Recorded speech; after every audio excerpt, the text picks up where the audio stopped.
All right, it is 6 p.m. We're going to call this workshop session of the Louisville City Council to order. We do have a quorum. We're going to go through the regular agenda items and consent agenda items briefly. Council, if you have any comments, questions, now would be the time. Item D1, public hearing, consideration of an ordinance for zone change.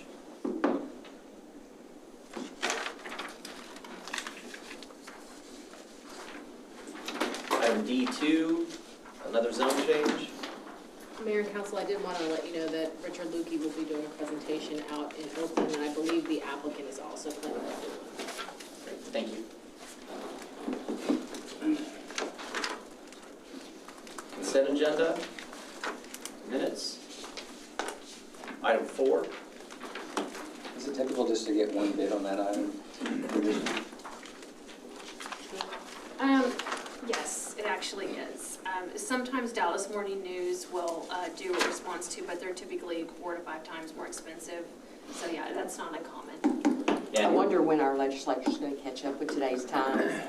That'd be nice. It would be nice. That's been asked several times. Yeah. And, A lot of things have been asked. They answer until they get elected. well, the response has been that we don't have enough PAC money, so that's Part of the issue with that, William, is that they have to have certain posting requirements to that, and not very many newspapers are interested in having that. yeah. Item 5. Item 6.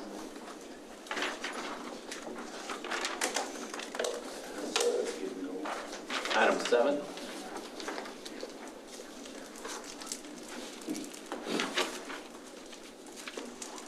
Item 8.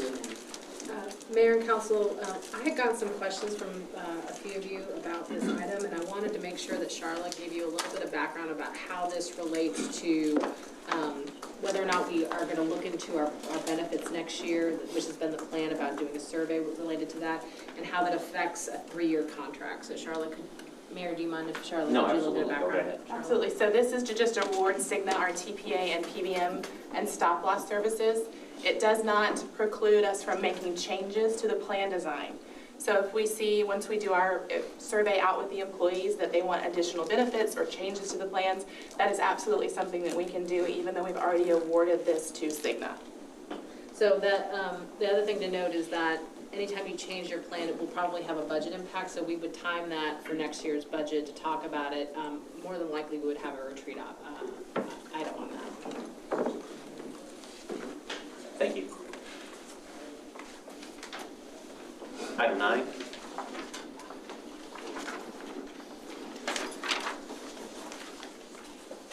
Item 10. I may have a real problem with I was this. going to say I need to break that one out. I understand that he's a very interesting gentleman, but there's some questions. Well, the only answer I can give you is last year that this wasn't a requirement. Tim helped put this in. That is not the answer. The answer is unless you got video, it's not true. Well, I appreciate Mayor Pro Tem Jones for taking this on. I know it's an extra time, and I appreciate him representing us in North Texas in this. We're expecting great things. Okay. And it's only one role. It's going to be either or on the rolls. If you want to take one, and they only endorse one person from one city. So next year, if you guys want to do it, you know, let me know. And I'll kind of open some doors. Make sure you guys get in there. It's interesting to be able to talk to the higher ups and get a little more profile for them. Regular hearing, number 11.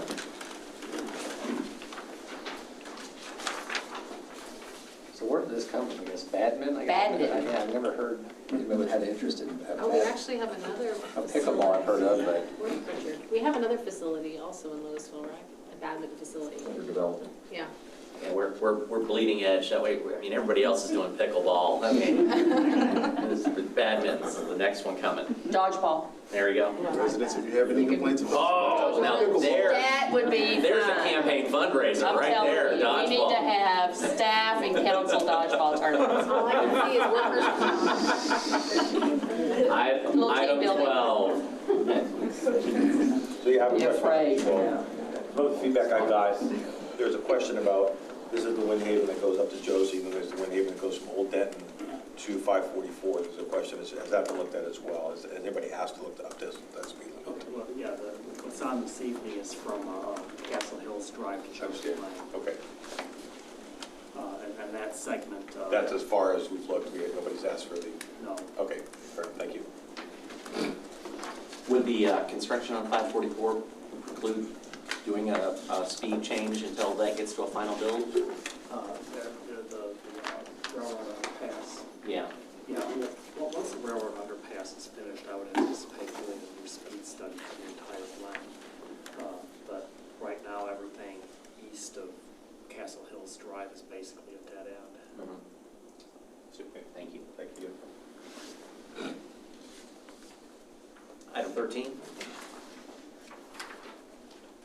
I know Councilmember Jones and myself have some comments, maybe some other council members might as well. So we'll do that out on the dais. Can I go back real quick before we go ahead? Go ahead. With your permission, your blessing. On item 2, Whoa, item 2. yeah, I said go back. I'm going all the way back. Want to ask about, have we ever done, one of the complaints on a couple of people that called today was the red light on getting out of the neighborhood of Oak.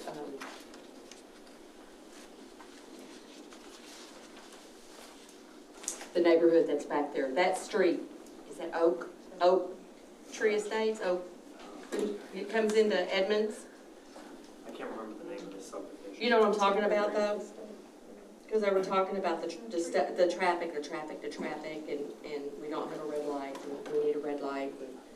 So Do you I'm want to talk thinking, about what it takes to get Well, rid of yeah, I that? mean, really what we need to do there, if there is a concern, we can conduct a signal warrant study.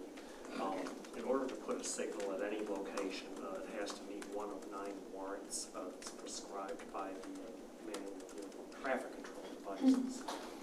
So we'll go out there and determine whether it meets any of those warrants. okay, And you would you do that after it's been built? Because you would have to, you want to take into account, or do you do it currently?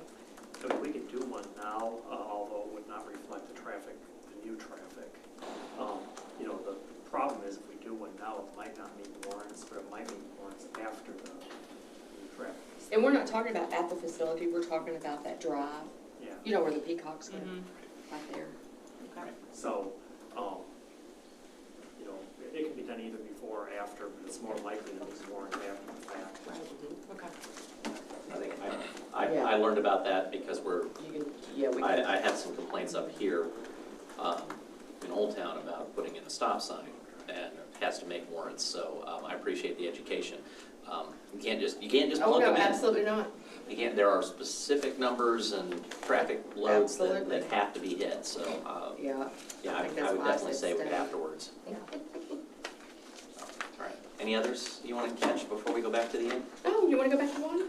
I'm impressed, restrained. Practicing restraint. All right, item 13, and we did that. Reports.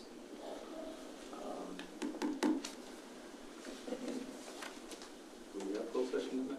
We do not. Councilmember Kelly, would you mind if I started with you for reports? Sure. You would mind? Yes. No, I wouldn't. Yes, I would not. We have no closed session, and we'll go ahead and move into item B of the workshop, which is discussion of our healthy infrastructure plan. Our Director of Parks and Recreation, Ms. Stacy Anaya, will be presenting. Jimmy needs to sign that. Oh, okay.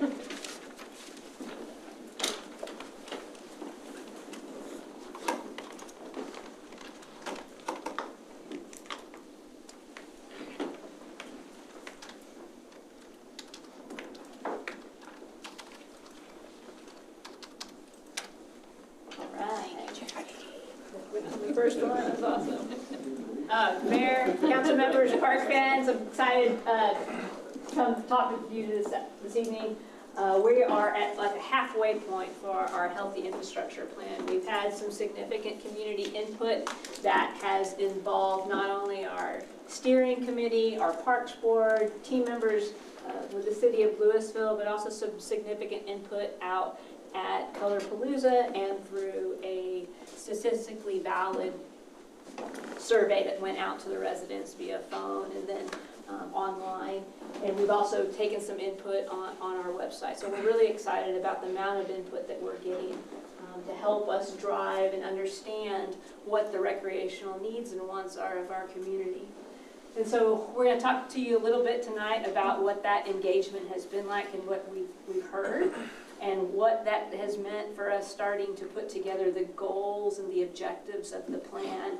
And then share with you the framework we will set for establishing the priorities once we understand all the things that we need to provide the community in terms of our park system, our trail system, and our urban tree canopy. So I'm going to hand the mic over to Kendall Howard with Half Associates. She's been driving this project along the way, and I'll be here for questions, but she's really going to walk you through the process. Great. Thank you, Stacy, and good evening, Mayor, council members. Thanks for the opportunity to be here. So yeah, like Stacy mentioned, we are about halfway through this process. We started at the end of 2021, and so we just want to share some of the status updates and kind of the preliminary opportunities that we have prepared so far. So this is a little bit different than a traditional Parks and Recreation master plan. So we're looking at it at a more holistic lens and calling it a healthy infrastructure plan. So instead of including just parks, recreation, and trails that are typically in a plan like this, we're also looking at the tree canopy and how that relates to creating a more healthy community in terms of benefits like better air quality and more shade. And then also incorporating an equity lens, so ensuring that access to parks is equal and equitable throughout the entire community, especially areas that may be underserved today. So we did go through a branding process for this plan process, and the brand that we came up with is Explore More Louisville. So there's so many call them hidden gems located within Louisville, and so we really wanted to expand upon that and really touch on that more. This is more than just a parks plan. So this plan is going to look at opportunities to provide more play, more connections between all of the parks and recreation facilities, more opportunities to explore the natural environment, improve the tree canopy, create a more accessible system, and then as Stacy was alluding to, really focusing on what those priorities are and how investments could be guided in the future to improve the overall park system.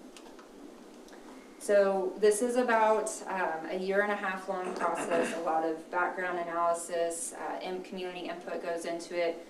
So we're right in the middle, and we are anticipating seeking plan approval in the springtime of 2022. So we're still on track for the overall schedule. So in terms of the community engagement, we have done some visioning meetings back in February. We have established a steering committee made up of key stakeholders. So we've met with them twice now. We've also been meeting with several of the department heads to get their input as well. And then we had a public meeting back in February as well.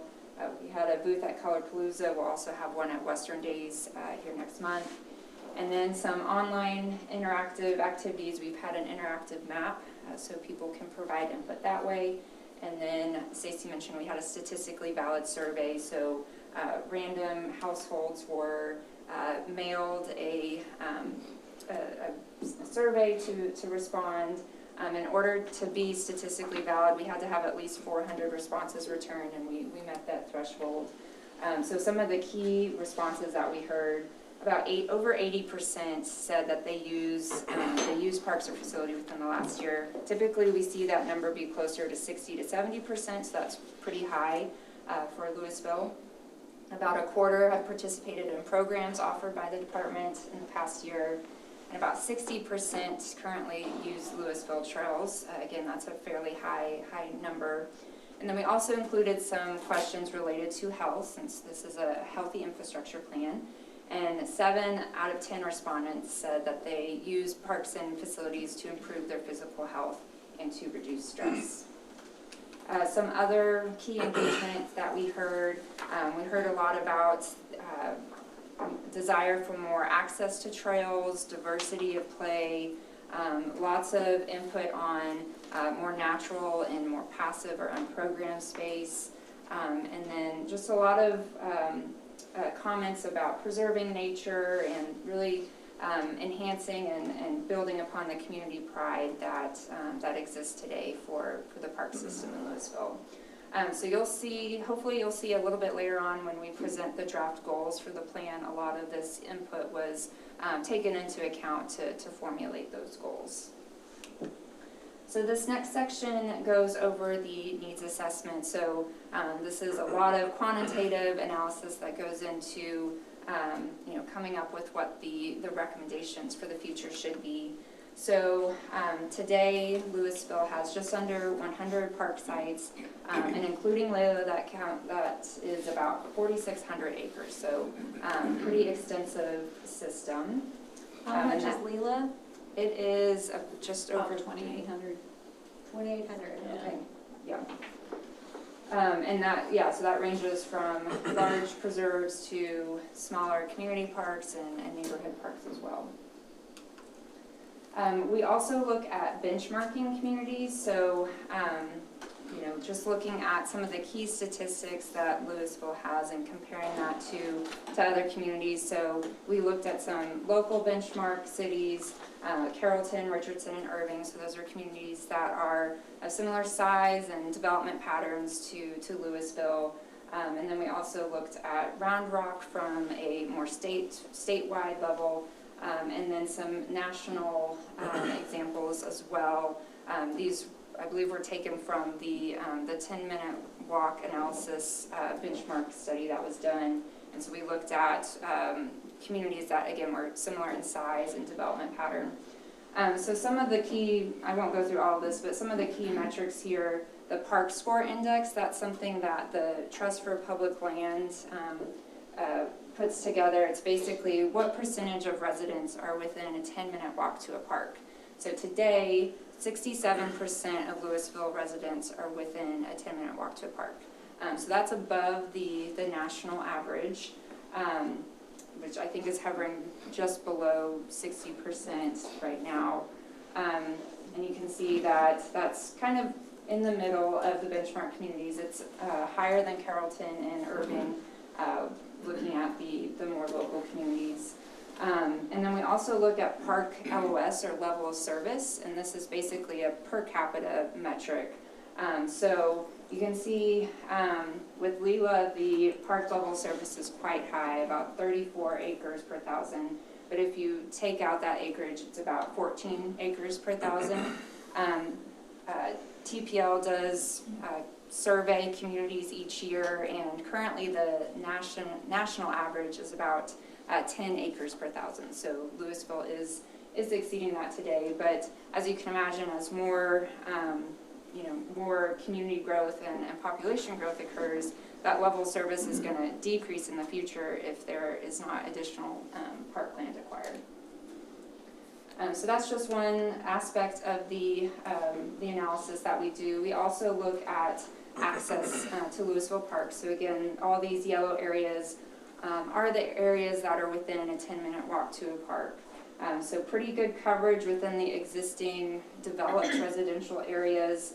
You will see there are some pockets of existing neighborhoods that aren't within those yellow areas, so those might be areas through this process that we would want to prioritize looking at some strategies to increase access to parks. I have a quick question. Yes. It looks like on this map, all the schools are mapped out. Are those parks being counted towards our parks? So there are a few school park sites, like playground sites that are included, but those are ones that have an interlocal agreement with the school district and the city for residents to be able to use the parks at certain times when it's not being used by the school. Okay, and so would those be the ones that are indicated with the little green Yes, those green school parks. Yes, that's correct. I think there's, Stacy, maybe 8. I have a question as well. So on the slide before this one, Yes. I'll ask this question a lot probably for next year or so. The 2020 population, is that inclusive or exclusive of Castle Hills? That's inclusive of Castle Hills, okay. The 57% score is also inclusive of Castle Hills. Yeah. Okay, thank you. That's a great question. Yeah, so this is showing the within a 10-minute park, and then the reverse of that, the pinkish areas is showing the areas that are outside of a 10-minute walk to a park. Now, at first glance, it may look like a lot of areas, but when you consider a lot of those areas are probably never going to be developed, or they're currently developed as industrial or landfill sites, and therefore don't need parks in the future. So what we've done is these hatched areas with the horizontal hatch, those represent the industrial and landfill sites. So when you take that out of the equation, you're really just looking at the areas that have just the pink area. So again, we will use this as a layer of our analysis when we're looking to develop our strategies for I the have master another plan. question, I'm so sorry. So I think I might be overthinking this here, but when we talk about the, the 10-minute walk to a park, are we taking a park and then looking at a certain radius around the park, or are we looking at parks that actually have a 10-minute accessible path between that neighborhood and that park? Yeah, that's a great question. So it's not just as the crow flies. It actually does look into is there sidewalk infrastructure, and that is a layer that the Trust for Public Land develops in concert with communities. But they do take into account, they do like some detailed analysis in GIS to look at accessible routes to the parks. Okay, and so do they also, like if you have a neighborhood that's got a retaining wall that's all the way around it, and you're in the middle of it and you want to get to a park that's over here, you have to go all the way around, does that, Sure. does it get that complicated or no? Yeah, I do believe it. Excellent. It does get that granular. Yes. Excellent. All right. So then moving forward, as we start to look at potential resources for some potential parkland in the future, again, we're going to look at these underserved areas as priority areas. Another layer we look at is land that's already owned by the city that could, if it's not slated for another purpose, maybe it could be park facility in the future. Floodplain areas are great for some trail or very passive uses. And then again, working with the school district on potential shared use facilities. So this plan is also looking at trails and bikeways from a high level. So it includes multi-use trails. So these are either adjacent to a roadway or in an off-street corridor. Today, the national minimum standard is 10 feet. But here in the region, trails are very popular, and in order to support diverse types of users, it's recommended to be 12 feet in width. So when a lot of the trails were developed in Lewisville, the minimum width was 8 feet. So a lot of the existing trails today are 8 to 10 feet. So really looking forward as we propose new trails, we are looking to be at least 12 feet to accommodate a variety of users. It also includes recreational trails. So these are more of your trails within park spaces. Sidewalks, potentially that could be wider than your standard 4 or 5 feet sidewalk. And then on-street bikeways, there are some existing on-street bikeways within Louisville today, either as bike lanes or shared use lanes. So looking at further extending that network. So this map here shows the existing trail system. And just looking at the paved trails within Louisville, there's approximately 35 miles of trail. We also look at a per capita level service, just like for parks, and that translates to about 1 mile per 3,700 residents.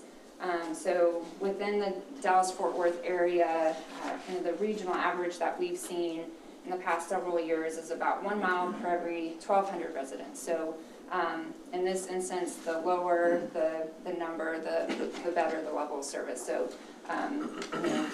as Louisville continues to grow, looking at wanting to continue to expand that trail system. And then we also look at trail access. So these yellow areas on the map are showing the residential areas that are within a 1/4 mile of a trail. So about 40% of the current city is within a 1/4 mile of a trail. And then also as part of this study, we're going to be looking citywide at potential trail opportunities, but we're going to be taking a deeper dive into these 3 corridors that are shown on the map in terms of identifying what the potential constraints and opportunities are, drafting a more conceptual alignment that can more quickly be moved forward to some design work. We'll also be developing some preliminary cost estimates for these corridors. So these are kind of corridors that have been long identified as priority corridors to look at. So we're going to be taking a deeper dive into these three corridors. And then another component to this study is the indoor recreation and aquatics. So we do have an architecture firm that's part of our team that's going to be taking a look and an assessment of the existing facilities that are listed here. We've had all of our visioning meetings at the Thrive Center, and it's just absolutely beautiful. We love going there and exploring. And so another assessment that we do is looking at the level of service for recreation facilities. So we looked at these same benchmark communities that we used for the park metrics. And when you look at it from the square feet per resident, Louisville today has about 0.7 square feet per resident of indoor facility. And of all the benchmark communities, they have an average of 0.51 square feet per resident. So currently Louisville is slightly higher than the average of the benchmark communities. But again, as the population increases, you can see the future LOS does go down to about 0.54 square feet per resident. And really kind of region-wide, we do see slightly higher level of service, about 1 to 1.2 square feet per resident. All right. And then the other exciting part of this plan process is the urban tree canopy. We're working with some very smart folks back at our office that have developed a tree canopy layer that represents all the tree canopy coverage within the city of Louisville. So we'll be able to use that for our analysis and hopefully a lot of other initiatives with the city moving forward. But they used GIS to develop and on-the-ground surveys of over 200 different sites to develop the tree canopy data, and it has information on health and type of species. But some of the preliminary findings is that they looked at it by land use category, and so probably not surprising, the land use category that had the highest percentage of tree canopy coverage is the parks and open space land use. But it's really interesting to see what the distinction is between the residential and the commercial land uses as well, and how that has changed over time as development has continued. The overall urban forest is pretty species rich in terms of diversity. There's over 50 different species of trees documented within the plots that we visited. And the top 3 most common were cedar elm, sugar hackberry, and eastern red cedar. And then also the forest has a high wildlife use value, even in this very urban area. They saw lots of wildlife during their site visits. So this is a kind of a unique component that we're going to integrate into the overall healthy infrastructure plan. I won't be able to focus on the rest until I find out what that is. It's an owl, and I'm back on yeah, I can't remember the exact. He's totally judging us. A dragon, I can't tell what that is. Those eyebrows are up. I'll see it luckily. So this, we're getting towards the end here, but another big component of this, like Stacey mentioned, is the equity and access piece. So we're actually working with UNT, and Dr. Fisher is here with us to really hone in on specific neighborhoods to look at, what are the potential health outcomes of those neighborhoods, and is there inequity throughout the city. And so one thing that we wanted to touch on tonight is just kind of taking a step back and saying, what is equity in the lens of this healthy infrastructure plan. And so the National Recreation and Park Association defines it as the just and fair quantity, proximity, and connections throughout a city to quality green spaces and recreation facilities.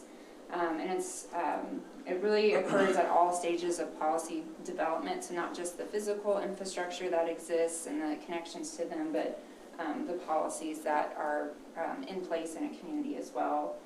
And then equity is not the same as equality. So equity kind of takes it a step further and recognizes that not everybody, comes from the same starting point, and some have different needs than others. And so, some people might require more, not equal effort and resource to be able to access park facilities. So with that lens, what we are doing as part of this master plan process is we're developing an index related to equity to help determine where there are potentially underserved areas within the community, and that can help us identify where to prioritize resources moving forward. So currently we're working on building that index, and we've gotten a lot of great input from the steering committee and staff. But these are the current factors that we're looking at. We've done a lot of research looking at different equity indexes from across the country. There are other parks and recreation departments that use a similar model to help them prioritize investments moving forward.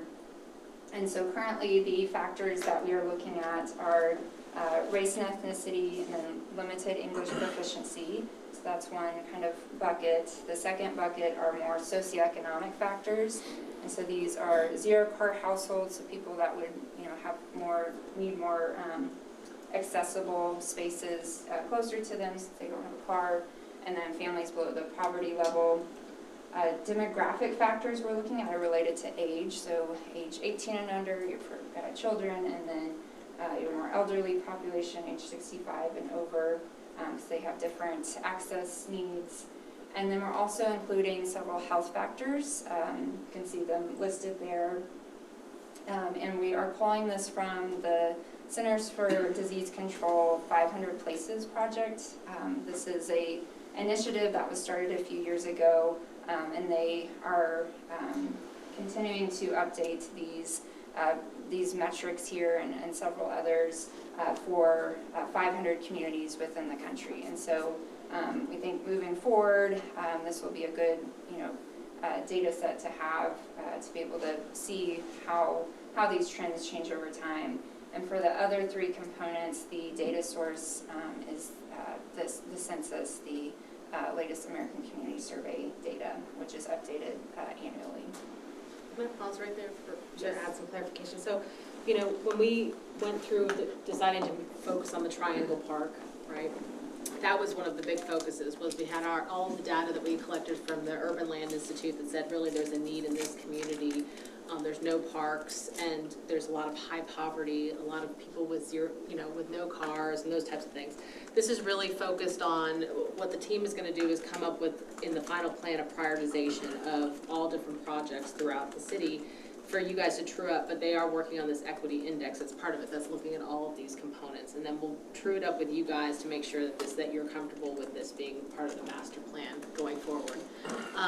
But really, this is focusing on not just, I think we had even less data when we decided to move forward with the Triangle Park, but this is really gonna be focusing on having greater data points for that purpose.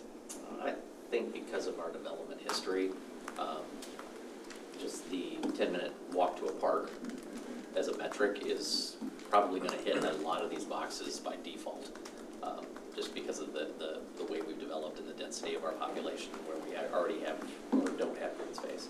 And to further that, so with the 10-minute walk to a park, you'll probably see coming out of this projects, future projects, but it's where do we prioritize those dollars? Do we put it in the Triangle area, or are we putting it somewhere else? And then you guys can make that decision with regard to that prioritization.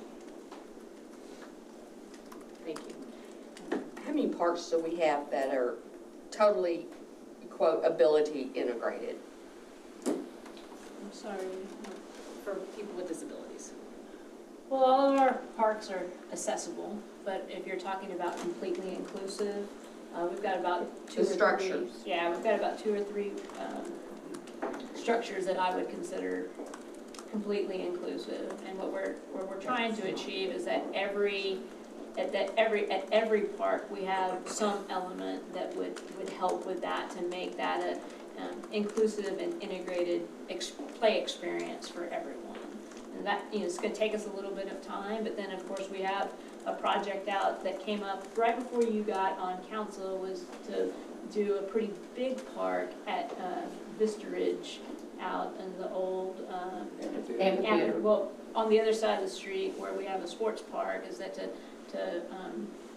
really redevelop that in a sense to be an inclusive park and experience for families with children and members of all abilities. I think the Park Alliance they're really working, that's one of their major focuses. Hey Stacy, what is Yes, sir. our goal for the 10-minute walk to the park? Well, our goal is 100%, but 85% by 2035. That was good. She goes bold. You're gonna get those wrong. I love it. By next year, right? Whatever check y'all are winning. Saw that I'm coming. here to receive. Walked right into that. She turned quickly. So again, this is, another layer that we're looking at, that we'll continue to refine, and we definitely welcome input on if there's anything that you think might be missing that we should look at, including as well for this analysis. We can certainly look at that as well. Last couple slides here, I mentioned, we've done a lot of the engagement and analysis, and so we're starting to look at some of the high-level opportunities.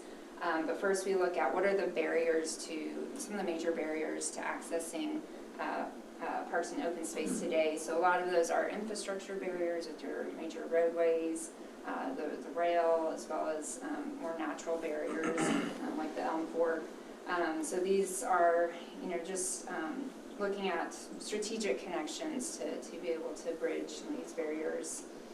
And then looking at some high-level opportunities, first and foremost, looking at filling in those gaps in the 10-minute walk to park access so we can eventually reach 85% and then 100%. We're also taking into consideration recommendations from the previous small area planning areas studies, particularly the Old Town area and the Southwest Lewisville study area.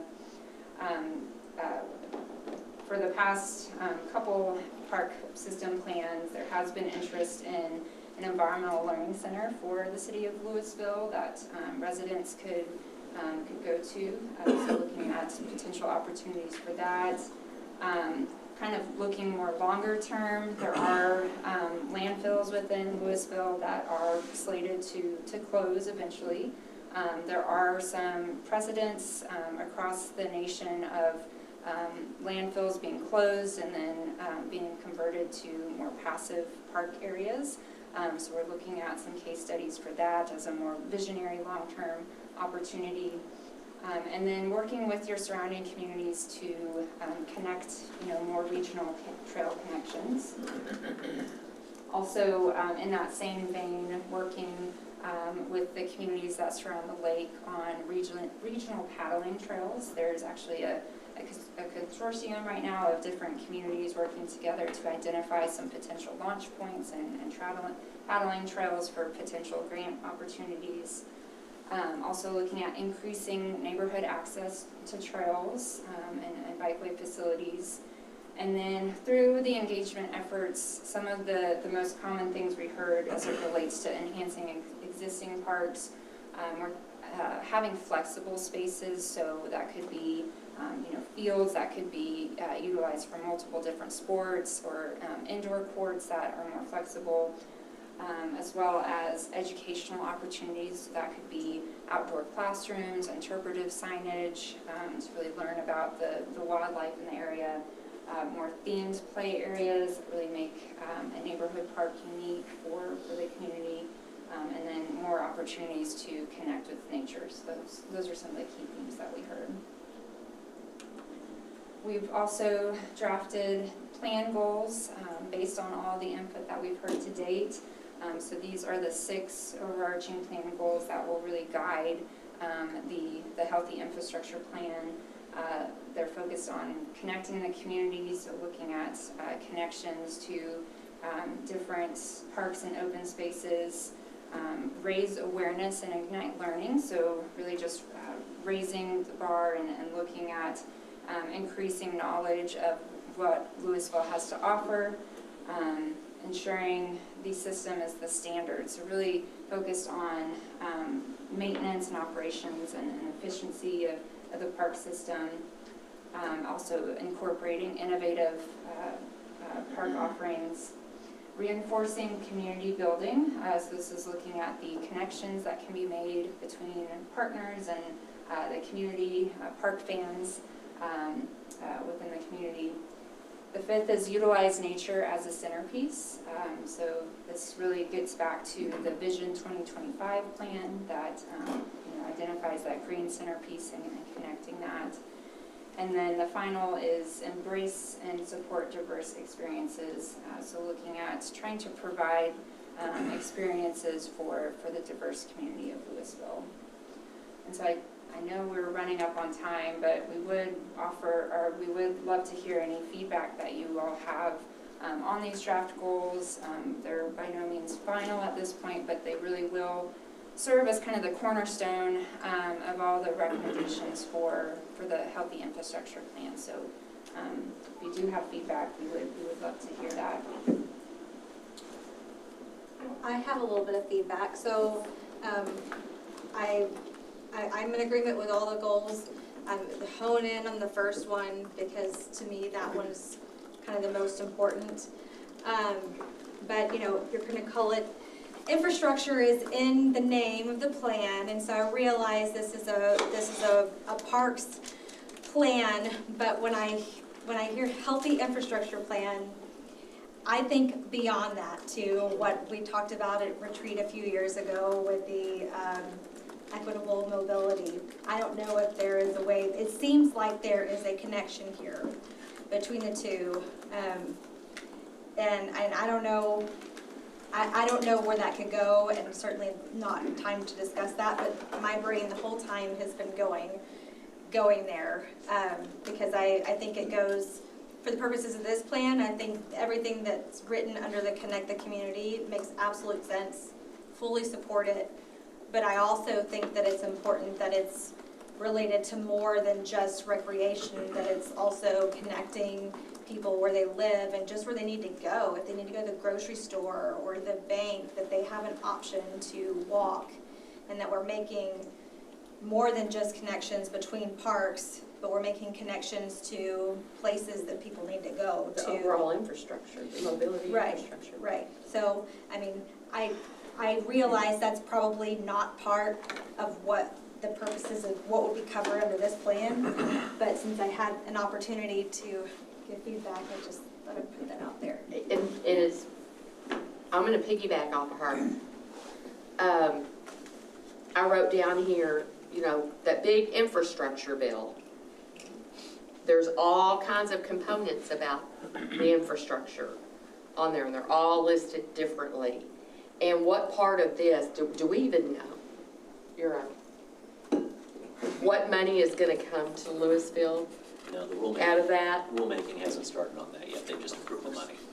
Now the process goes, they figure out how to actually distribute it.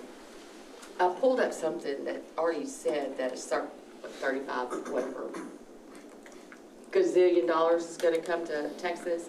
And then, do we know how that's gonna be divvied out? No, I haven't seen anything about that yet. Yeah, so it's, a lot of it is being set, unlike where ARPA came directly to the cities, and same with CARES funding, it's gonna be, more very targeted where you have to apply for them, right? So it doesn't just come to us. So we are hiring a consultant that can basically navigate that for us.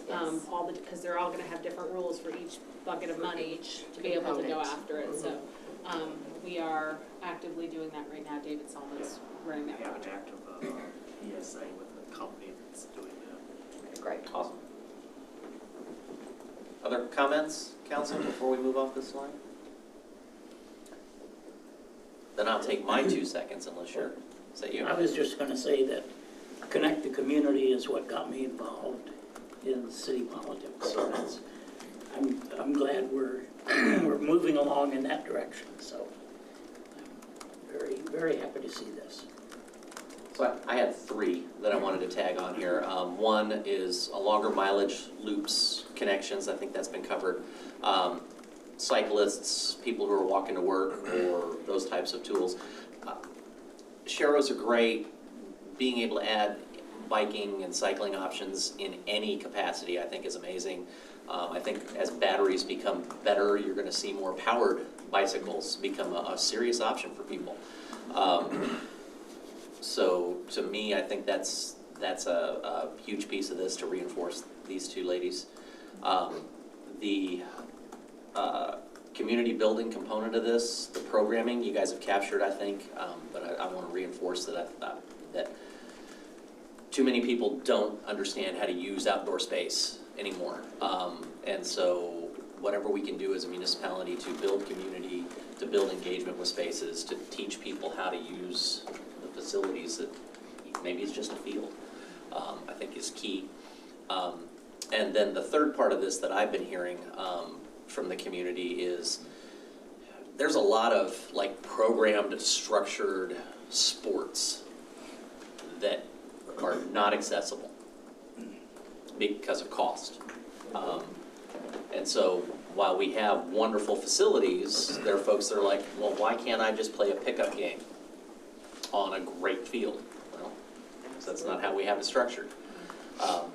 So what we can do as a city to maybe recreate the rec leagues of old, or find organizations or groups that want to drive that for us, I think would be important in this conversation. I don't know if it sits in the goals, but it may be captured somewhere else. Does that make sense? Yes, definitely. And not every kid wants to go play soccer for a select team. Right. And that's not the goal. I don't think of a Parks and Recs program. I think the goal of a Parks and Recs program is to give people something fun to go do, and they don't have to always be trying to get a medal. It's kind of turned into that, very small, yeah. And as far as, talk about infrastructure within all of these parks and connectivity and stuff like that, charging stations, are they gonna? Are you talking think about for your cell phones? For cell phones, not for vehicles. You are sitting that close to me and you asked me that. That's why we have the 12-foot sidewalks now, as a little smart. Yeah. Beep beep. Tesla only. Yeah. Yeah. Chris? Do we also talk about Wi-Fi? Because we've talked about, Yeah. is that where we're going with Yeah, this? that's where we're going. Yeah, so I wanted Chris to talk about some of the projects we've got on the horizon with regard to broadband, and then if there's gonna be any type of infrastructure with that for charging. Yeah, absolutely. So we're looking at extending our broadband footprint wherever we can, right? Some of the natural places that we can do it right now is where we've already got conduit that we've laid in a couple of our street projects. So that's a low cost for us to go ahead and run that. Now, with respect to parks, we've got online 4 different areas that we're trying to get done this year, if you will. When I say this year, I mean before January, right? And our first one that we're bringing online is going to be Central Park. So with that fiber, we're also going to be bringing Wi-Fi as well as cameras to that location. As you all well know, we've had some vandalism, in that area. We've also got and forgive me, I forget the new name, but the Triangle Park, right? That is another area that we're bringing the fiber to, right? As well as the Turner Park. I forget the first name of that park. Alvin Turner, thank you. That's another location. And then the Vista Ridge Athletic Park that Stacy just mentioned for you. So by January, we anticipate having services, including Wi-Fi, at all of those locations, some of which will have cameras as well. That's great. I think it's very important. Any other comments on this slide before we move on? Well, I'll say the overlooked piece is the tree canopy. The Wi-Fi is great, but when you're out on the trail, it makes a difference. We have the tree canopy in the sun, and that may help get more people out there because it makes a big difference. So that's a great thing to see. That's all I have. I think we're good. Okay, thank you. Hope that helped. Great comments, yes. And so these are just our next steps moving forward. So working on the overall reports, additional community input, and then prioritizing the implementation strategies. So thank you for your time this evening. Council, anything else on this? I don't have anything else for the workshop, so. We have another item on the workshop. Oh, we do have one. That's my fault, sorry. He looked at me, he was like, hello. Are we done? Are we ready? Sorry. Building and fire code updates. We have Mr. Jeremy Booker here and Fire Marshal Tom Legler. Y'all got like 8.5 minutes. As he laughs. Okay. Yeah, right. So earlier today when I was uploading this, somehow I deleted Julie's entire folder off the server, and it had Stacy's presentation on here, so now I'm a little nervous about it. You're gonna be fine. Okay, thanks. I won't touch too much, but Mayor and Council, here in a couple of months, we're looking to bring some ordinances for your consideration, but with the adoption of the most recent set of model building codes, which is the 2021 International Building Codes. This is the set of them. There's 10 there, and then on the bottom is the 2020 National Electrical Code, which is produced by a different organization. So the model codes come out on a 3-year cycle. Currently we're under the 2018 codes, so the 2021s would be the most recent. And then COG has a committee where they make recommended amendments for the cities to adopt to try to keep some uniformity between all the different cities. And so these are the 3 chapters for our code of ordinances that will be effective. So there's 3 chapters, and I think a total of 7 articles that we'll be updating. So the building codes really kind of fall under 2 categories. One is the construction codes, and then the maintenance codes. The construction codes tell you how to put something together, and then once you're done, then it moves over to the maintenance code. So the only maintenance code that we have that's specific to that's all it covers that is the International Property Maintenance Code. And then on the end here, the fire code, the International Fire Code is somewhat unique in that not only is it a construction code, not only does it tell you how to put something together, it also tells you how to maintain your structure, and there's also operational standards in there as well. So certain types of operations and facilities fall under the fire code, and it tells them how they have to operate. So as far as the history of the codes, the International Code Council is the organization that currently produces the model codes. They're going to come out every 3 years. Anybody can make an amendment or request a change to the code. Anybody can. But then that's voted on only by code and higher officials. So prior to the International Code Council, just a quick history, there was actually 3 organizations out there that created their own model codes. And they're all unique. They had different process for development, different regulations, different standards, and it was very confusing for the construction community. And in Texas, different parts, we had all 3 codes adopted. And so if you're an architect working in a regionally large area, you might be working under all 3 codes.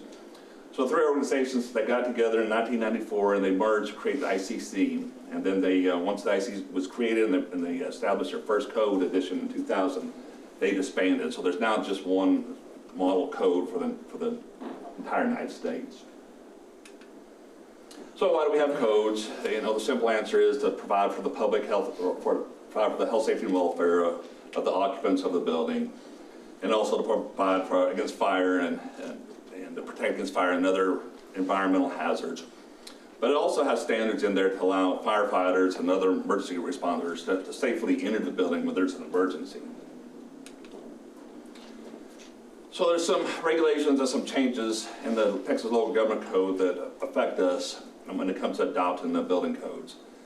So during this last legislative session, there was a couple changes where they said that if you're going to adopt either the building code, the International Building Code, or the National Residential Code, and you're going to make amendments to it, you have to hold a public hearing. So essentially we have to, when we adopt these, we'll hold a public hearing, we'll allow the public to come in and make comments. And then the other category that we just recently fell under is now municipalities that have population over 100,000, which we now do. So the local government code says that if you're over 100,000, then you have to publish on your website, on the city's website, for a minimum of 21 days prior to the adoption, all the codes, the proposed code amendments, and you have to make a reasonable effort to allow for comment.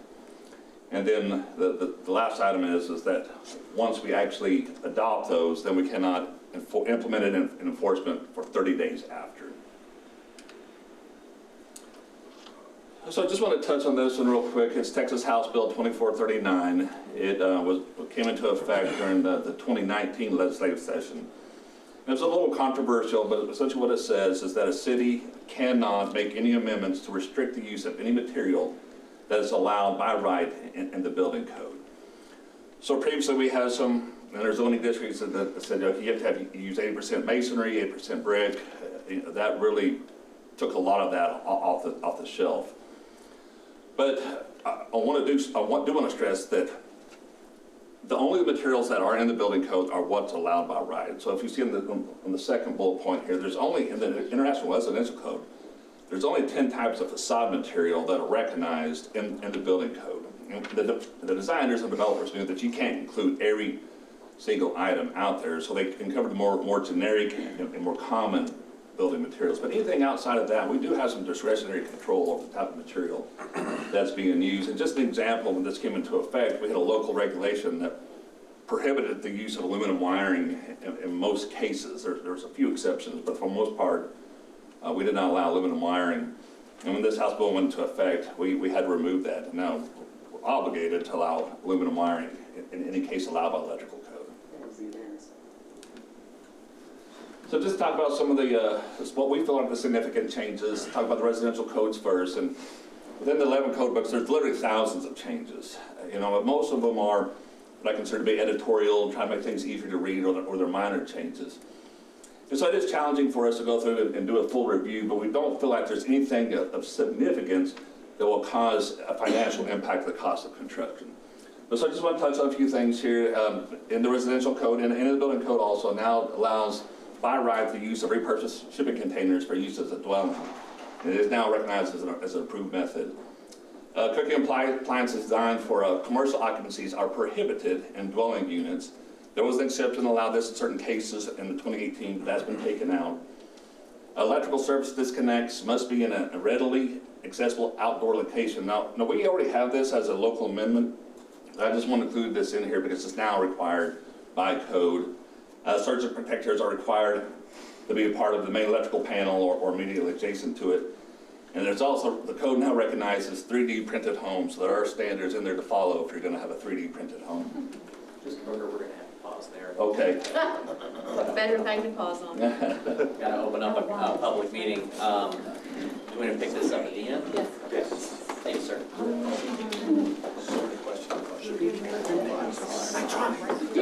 How big is that print?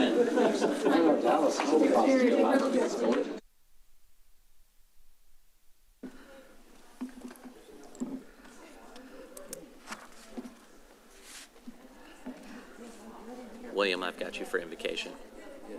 Ronnie, I've got you for pledges. You got what? You're doing the pledges. Huh? I The- can't hear you. The pledges. You what? You pledge. You're pledging to me. You What are. pledging? You are pledging.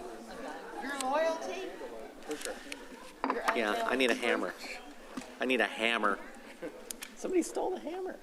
Who stole your I hammer? don't know. Somebody took. Oh, Claire took it. Look at her trying to consolidate power. I see where she is.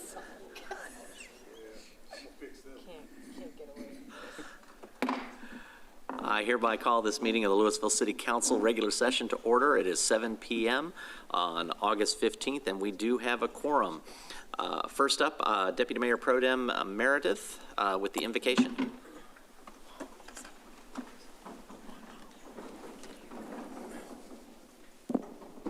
Please join me in a moment of silent contemplation.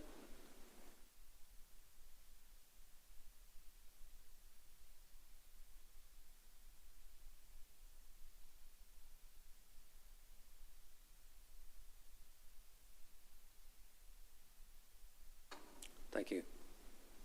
Join me for the Pledge of Allegiance to our flag and to our state flag. Pledge allegiance to the flag of the United States of America and to the republic for which it stands, one nation under God, indivisible, with liberty and justice for all. On the Texas flag, I pledge allegiance to thee, Texas, one state under God, one and indivisible.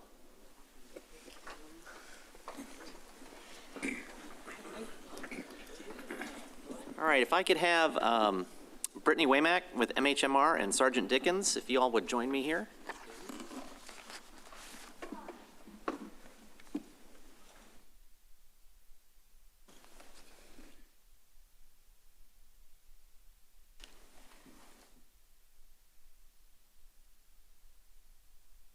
Y'all doing all right?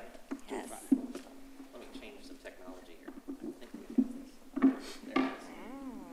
Look at that. As I tear up the IT, it's perfect. I think we got it. Thanks, Chris. All right, so y'all join me over here. That'd be awesome. We have a proclamation tonight, and I want to thank you both for being here. So I've got a copy for each of you. Take off my little please sign here. We have a few whereas to go through, so if you don't mind, and whoever gave her, Julie, all of these words, it's your fault if you gave her this many words, so you're going to have to stand here through this.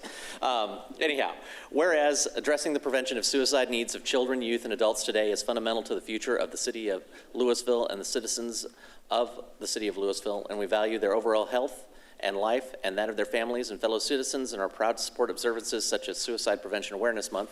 And whereas suicide is the third leading cause of death for ages 10 through 19, the second leading cause of death for ages 20 through 34, and the fourth leading cause of death for ages 35 to 44, and 1/3 of all suicide deaths were ages 55 and over. And whereas there is an average of 130 suicide deaths per day in the United States, and 10% of adults experience suicidal thoughts in the United States, and nearly 1 in 5 Texas high school students reported seriously thinking about suicide, and 15% making a plan, and 10% making an attempt. Whereas the need for comprehensive coordinated mental health and suicide prevention services for individuals and families places upon our community is a critical responsibility. There is a strong body of research that supports specific tools that all Americans can use to better handle challenges and protect their overall health and well-being. And each citizen, local business, school, government agency, healthcare provider, and faith-based organization shares the weight of suicide concerns and has a responsibility to promote mental wellness, recovery, and support prevention efforts. And whereas the Denton County Behavioral Health Leadership Team, Denton County MHMR Center, Denton County Zero Suicide Task Force, Denton County Suicide Prevention Coalition, and the Louisville Co-Care Unit are effectively addressing the mental health and suicide prevention needs of children, youth, adults, and families in our community, and it is appropriate that a month should be set apart each year for the direction of our thoughts towards suicide prevention, education, and the support of treatment and recovery. And now, therefore, I, T.J. Gilmore, Mayor of the City of Louisville, do hereby proclaim that September 2022 as Suicide Prevention Awareness Month, and I call upon our citizens and all agencies and organizations interested in helping to prevent suicide to unite this month in the observance of such exercises as will commit the people of Denton County to increased awareness and understanding of suicide, the steps our citizens can take to help prevent suicide, and the need for appropriate and accessible services for all people experiencing suicidal thoughts. Thank you. Thank you. So we have our MHMR representative, and we have our leader of our co-care team. So I want to appreciate you both for all the work that you're doing and will continue to do, and hopefully you will become obsolete. Yes. But until that time, we support you in all that you do. We appreciate it. All Thank right. you so much.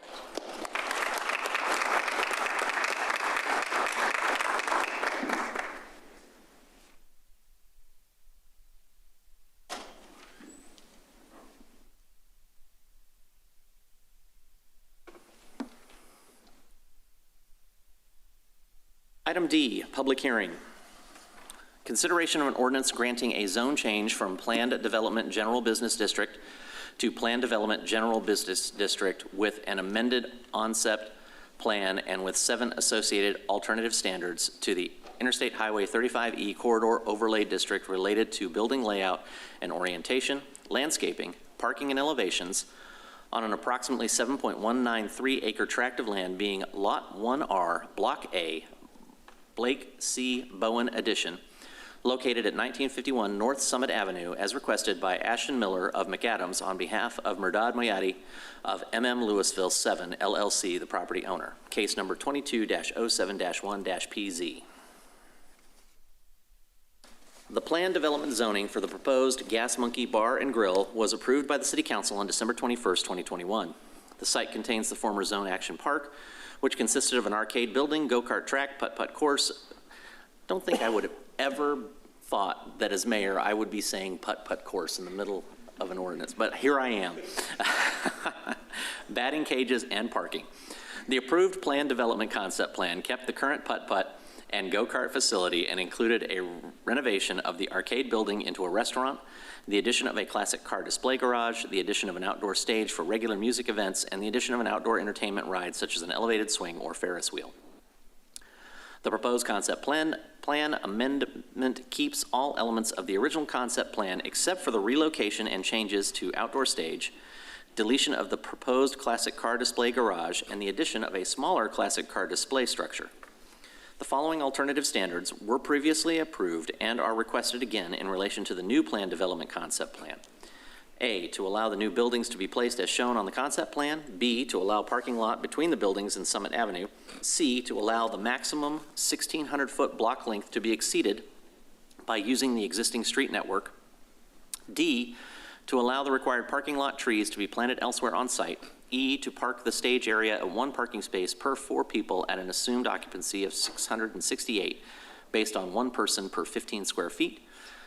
F, to allow windows as shown in the attached elevations, and G, to allow the building materials as shown in the attached elevations. The Planning and Zoning Commission recommended a unanimous approval 5-0 of the zone change, and the Overlay District Board recommended unanimous approval 5-0 of the 7 alternative standards on August 2nd, 2022. It is recommended that the City Council approve the ordinance and the 7 alternative standards as set forth in the caption above. Mr. Richard Lutke, our Planning Director, is available for questions. I have a question, and it's actually not related to any of the requested variances. The PD gives options for the amusement ride, right? So Correct. At what point in the process, I'm understanding we're not changing that right now, that's still, there's an option there baked into the existing zoning that's already in place. We're not changing that. At what point does that get locked in? As long as they provide what is provided in the parameters in the PD, you know, they could, the way it's written right now, even in the amendment, is to allow them to change that out at that location. Now, if they do move the location, then that would require a PD amendment, Okay. a new concept plan. But it will be, with a site plan, they would need to have that identified, or when will we know what that is? As part of their building permit, any necessary permits, we'll know kind of what type of ride that will be there. Okay. The PD keeps it more conceptual and allows a little bit of flexibility and does fix the location of it. Okay. And then just another general comment, what would have been really helpful for me, because I was having to flip back and forth, is if we could get something that shows the proposed development just north of there and this kind of overlaid together so that, you know, we could kind of see You know what I'm saying? Yeah, I think we included a rendering that included that with the original. In this one, I didn't see that here. In the original adopted Okay. earlier this year, back in December. Well, I missed that one. But I don't believe that they had updated that overall drawing, but that is something we could probably work with to provide if you would like to see a view of how it looks. Just in the Mashed future, together. if this happens to come back to us, it would be very helpful when looking at things to kind of be able to see how the whole thing fits together. We'll definitely take care of that in the future. Thank you. I did want to, just to clarify, and I know we're working on an economic development agreement for this project as well, so I think there is, they're really planning to do this in their phase 2. Is that correct, Mary Shell? Yes, that's correct. And if it will not be the mega drop tower, it would have to be something that's approved by the city. So we will have approvals along the way. Okay, it's just the suspense of it. I want to know. We also do have Mr. Derek Goodman here, 716 Wilshire Boulevard, here available for questions representing the developer. To Councilmember Green's point on these kinds of developments, I think it's important for us to be able to see the types of linkages that happen. I know we talked about this back in December. Being able to talk about walkable spaces and mixed modalities means that we need to have an understanding of how all these little different development pieces link together or plan to link together. And I know that that's dealing with multiple developers, but if we can do that, I think it helps us make better informed decisions, and we don't get backed into a corner of not having a sidewalk or not having a link. I see that happen in other cities where they build a box and you can't get into it or out of it because they just look at it without looking at it with the linking parcels. That, and in addition to that, I know that there is some residential that's going on just north of there. So I couldn't remember exactly where it was, and so I just was trying to figure out, okay, what's the distance between these two uses, and so that's all. That's why I was asking about that as well. All right, council, any other comments, questions? If none, I'll entertain a motion to close the public hearing. Move to close the public hearing. Second. I have a motion and a second. Council, if you would please vote. And we do have our vote cast system up today. The motion to close the public hearing has been approved, 6-0. I'll entertain a motion to approve. Motion to approve is set forth in the caption, including the 7 associated alternative standards. Second. I have a motion and a second. Assistant City Attorney, if you could please read. This is an ordinance of the Louisville City Council. No. Sorry, I didn't press the button hard enough. Apologies. This is an ordinance of the Louisville City Council amending the zoning ordinance by rezoning an approximately 7.193 acre tract out of the P.K. Wagner Survey, abstract number 1342, located at 1951 North Summit Avenue, from Planned Development General Business District, PDGB zoning, to Planned Development General Business District, PDGB zoning, correcting the official zoning map, preserving all other portions of the zoning ordinance, determining that the public interest and general welfare demand the zoning change and amendment therein made, providing for a repealer, severability, a penalty, and an effective date, and declaring an emergency. Council, if you'd please vote. City Secretary, we're still showing item 1 on our screens. Does this? Oh, you're still, yeah, still showing the proclamation.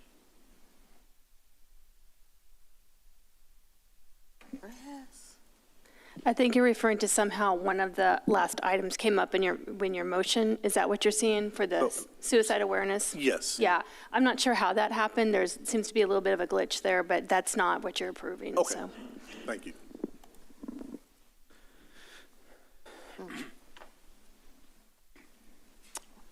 Motion passes 6-0. Thank you, Council. Item 2, public hearing. Consideration of an ordinance granting a zone change from single-family residential district R7.5 to medical district on approximately 2.045 acres legally described as Lot 23, Block C, Timber Creek Estate, Section 3, located at 1727 South Edmonds Lane, as requested by Rob Baldwin on behalf of Bethel Baptist Church of Texas, the property owner. Case number 22-06-3-Z. The subject property, located at 1727 South Edmonds Lane, is owned by Bethel Baptist Church of Texas and zoned single-family residential district, R7.5. The church is relocating and selling the property. The applicant is proposing a zone change to medical district in order to redevelop the site into an independent senior living community. The City Council approved a resolution of support for low-income housing tax credits for the proposed development on February 21st, 22. The Texas Department of Housing and Community Affairs awarded 9% housing tax credits for the project in late July 2022. The Planning and Zoning Commission recommended unanimous approval 6-0 of the zone change on July 19th, 2022. It is recommended that the City Council approve the ordinances set forth in the caption above. We do have Mr. Richard Lutke, the Planning Director, available for this one, and Mr. Robert Baldwin, 3904 Elm, Dallas, Texas, here in support. And apparently you wish to speak, or? Okay, fair enough, thank you. Mr. Lutke, you have a presentation for us. Thank you, sir.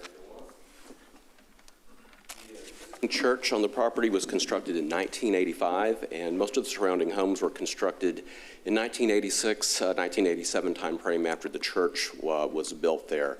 Keep in mind the city was still fairly young in its growth at that time and had very few regulations for developments. The existing church is planning to construct a new, larger facility about a quarter-mile north of this site at 1680 South Edmonds Lane at a former nursing home site. They are going through the development process for that new facility. Keep in mind, churches are allowed in all zoning districts within the city. The medical district is one of our most restrictive zoning districts. It's very, very specialized and is limited only to uses that are related to medically associated type uses. Primarily, they do allow assisted living or independent living units. Those type of developments are unique, and a lot of communities just allow those as in their multifamily districts. Having it in this medical district does give the city a lot more control and assurance and protection for surrounding neighborhoods to assure those neighborhoods that these facilities are remain for seniors only and not converted in the future to not have the age restriction on those. It also does require that they also have a package of services that go with that, and those are all listed here on the slide. The district also allows daycare centers, nursing homes, clinics, medical offices, churches, institutions of care, and hospitals. One of the protections in this zoning district is the height restriction. Typically, the height is limited to about 100 feet, but any building that is within 150 feet of a residential zoning district is limited to the height of that residential zoning district. So in this case, the R75 district has a height limit of 35 feet or 2.5 stories.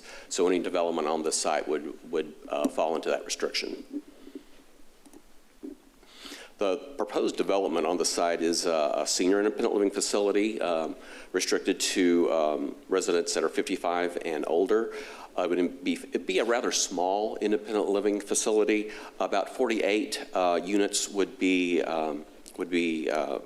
constructed with a project. It did receive low-income housing tax credits from the state of Texas, and the band of income for the various units would be 30% of area median income for 5 of the units.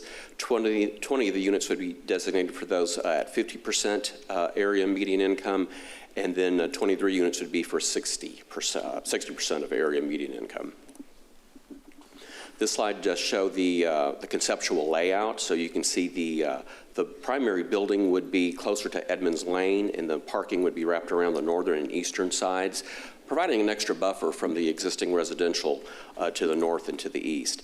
It would also still be in compliance with the 25-foot front setback along Edmonds Lane. The next slide does show conceptual elevations for what the building would look like, along with its material and color palette. And do keep in mind, too, that they will, after zoning is achieved, they will have to go through an engineering site plan process demonstrating compliance with all the development standards of the city. As far as the timeline for this project, the applicant had a neighborhood meeting on February 17th of this year, but did not have anyone in attendance there. As you mentioned earlier, the council did approve a resolution of support for the tax credits on February 21st. Then the Planning and Zoning Commission held a public hearing on July 19th, and we had quite a few of the surrounding neighbors. They did receive a letter as was required, and a lot of them expressed that this was the first that they had heard of that, and they did have quite a few concerns. So the applicant did hold another community meeting last week on August the 9th. Some good news, we did find out that the Texas Department of Housing and Community Affairs did award the 9% housing tax credits late last month. So that was one of the more critical factors for allowing this project to move forward. At the meeting last week on the 9th, there were about 20 of the neighboring residents. They had quite a few concerns that were expressed. Planning staff was present at the meeting and was able to address a lot of those concerns and explain what the city requirements are for each one of those. And I've got some slides that kind of outline some of those. One of the concerns was traffic. The traffic generation from this type of facility is much lower than a church and slightly higher than single family. One of the advantages to this type of a use that it's more evenly spaced across the day, where churches have very high concentrations at particular times of the week and hours of the day. So the traffic impacts are much lesser than what is currently on the site. Parking was another concern. City code requires 1.2 spaces per unit for independent living. And with 48 units, 58 spaces are required, and in the concept, 58 spaces are provided. To further investigate this issue, planning staff did survey about four existing independent living units or facilities in Louisville, and most of them are parked at that requirement. I believe one is a little bit lower, and none of them had any parking issues at all. Most of them shared that they have abundant parking. So the 1.2 spaces per unit is usually adequate or more than adequate. Most of these facilities are about, their parking lots are about half full at any given time of the day, because a lot of those residents do not drive. Screening was another concern expressed by the residents. The city code does require a minimum 6-foot masonry screening wall along the property line separating an independent living facility from a single-family neighborhood. When the church was developed, there were no screening requirements, and there is no screen. The church is wide open to the alley that serves the neighboring homes. So with the redevelopment of the site, screening will be required. There is a possibility that an alternative may be requested. Similar situations have requested tubular steel fencing with live screening, and that's something that the council could consider as a variance as part of the engineering site plan process. So that was something that may come back through before the council in the future as they go through the development process. Lighting was also a concern. City code limits lighting intensity at the property line to 0.4 of 1 foot candle. That is very dim amount of light. It's usually the light emitted by a night light. The code also requires that shields be placed on any lighting fixtures to reduce glare onto adjacent properties. As part of the engineering site plan process, they will have to do a lighting study and show the light intensity at the property line to demonstrate compliance with the ordinance. If there are any complaints, we can go out there and measure to see if there's any non-compliance and work with the property owner to rectify any issues that do come up. And we have done that before with other commercial uses that are adjacent to residential. Also, the applicant had stated that they were looking at just using building-mounted lighting, so that does usually reduce the amount of glare and lighting that would produce an impact on the surrounding neighborhood. Privacy was also came up. There would be some balconies facing north, but these balconies would be well over 70 feet from the property line, from the single-family property. the current zoning, if it were developed with additional single family, you could have a two-story home 25 feet from the alley. What is being proposed is over 50 feet, so twice as far. And again, screening is required. We also find that the landscaping that is placed between uses also over time helps to provide more privacy, as those tree canopies do get larger and provide more of a visual barrier between uses. As far as security, some of the security issues were brought up at the meeting. The development will be fenced and with no access to the alley. So that's something that would probably improve the situation out there since it's wide open right now. The applicant stated that standard practice for them to install security cameras on the property for the safety of the residents. So again, there's another level of security that would be available.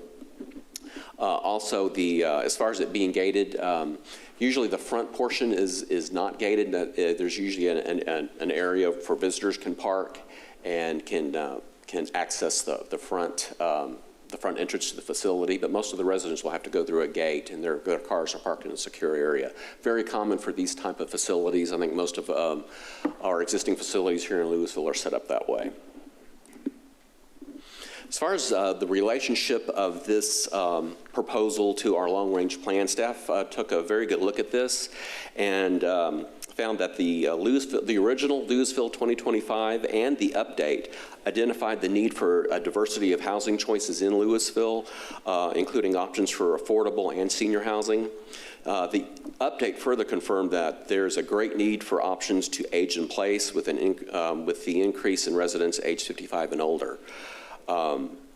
The proposed development would directly assist in providing housing options for our low-income and aging residents and contribute to diverse and thriving neighborhoods as outlined in the plan. Also, as you may remember, that affordable housing was one of 9 City Council priorities adopted for 2022. So with this, the staff has looked very closely at this. The Planning and Zoning Commission recommended unanimous approval, and therefore staff also recommends approval of this proposal. That concludes my presentation. I'd be glad to answer any questions, and if there aren't any, the developer Chris Applequist with Generation Housing Partners has a brief presentation for you, and his planning consultant Rob Baldwin is also available for questions. I have a question. I love the project. I think it's helping us meet some of our 2025 goals. I think they're being overly, they're working with the neighborhood adjacent to them very, very well. I think it's going to be something it's going to be a better situation between the two, the adjacent neighborhood and this property. I have one concern about it, and it's regarding the affordability, and it's really based on what we heard last month, or I guess 2 weeks ago in this meeting. What I heard during the citizens visitor forum was that the benchmarks that are set for the 30% or the 50, 60, that really what's really affordable is 20 to 30. And as much as I think that this is moving in the right direction, if our community is really needing something more along the lines of 20, 30 to actually be affordable, we're really moving the needle on that. And who controls that? Is that the Texas agency, the Texas Department of Housing and Community Affairs? Is that how that gets set? I can answer that. Mary Shell, if you want to chime in on anything too.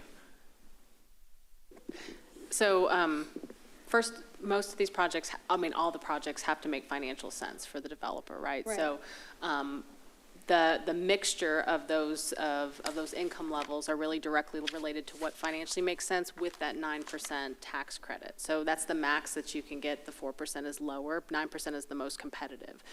To go deeper than that, obviously that it would change their pro forma on all of that, but it would likely require some type of city partnership to do that. So, you know, we are looking at bringing a public facility corporation for creation in the near, I think, 2 meetings or 1 meeting from now, and briefing the council on that. You can take them off the rolls like we did for Oak Tree Village, but again, it would be looking at the financials on that and what makes sense from their pro forma standpoint. So if you're interested in that, we can have further discussion with them about that. I think based on what I was hearing, the feedback that we're getting from the senior community, I think we need to look at how do we get, because there's roughly 10% of these units are what we're hearing is actually affordable. I would like for more of this. This is a great development.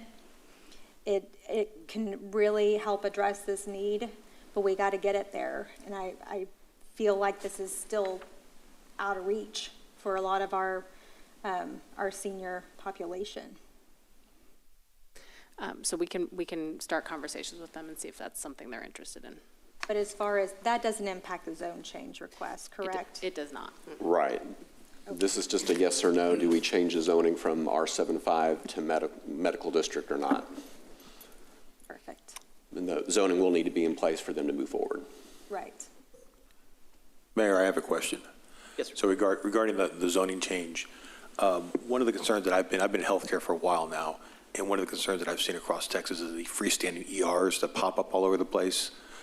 Would this allow, if this project didn't go forward, for a freestanding ER to go up in that spot, or does that require additional changes? That wouldn't fall under the medical clinics, so it would be allowed. And again, they would have to go through a site planning process and meet all of our minimum requirements. Okay, thank you. Other questions? I don't have any questions. I just have a comment or two. Shocking, I know. I got several calls on this. This follows our priorities. And we have some major issues with affordable senior housing. I don't know how, I don't know what the neighborhoods are actually afraid of that surround this, because everything I heard today, it was very easily, with facts, rebutted. And this is something that we need. This is not low-income multifamily with 456 units crammed on a 1-acre spot. It's going to be a lot quieter than anything else that can be there.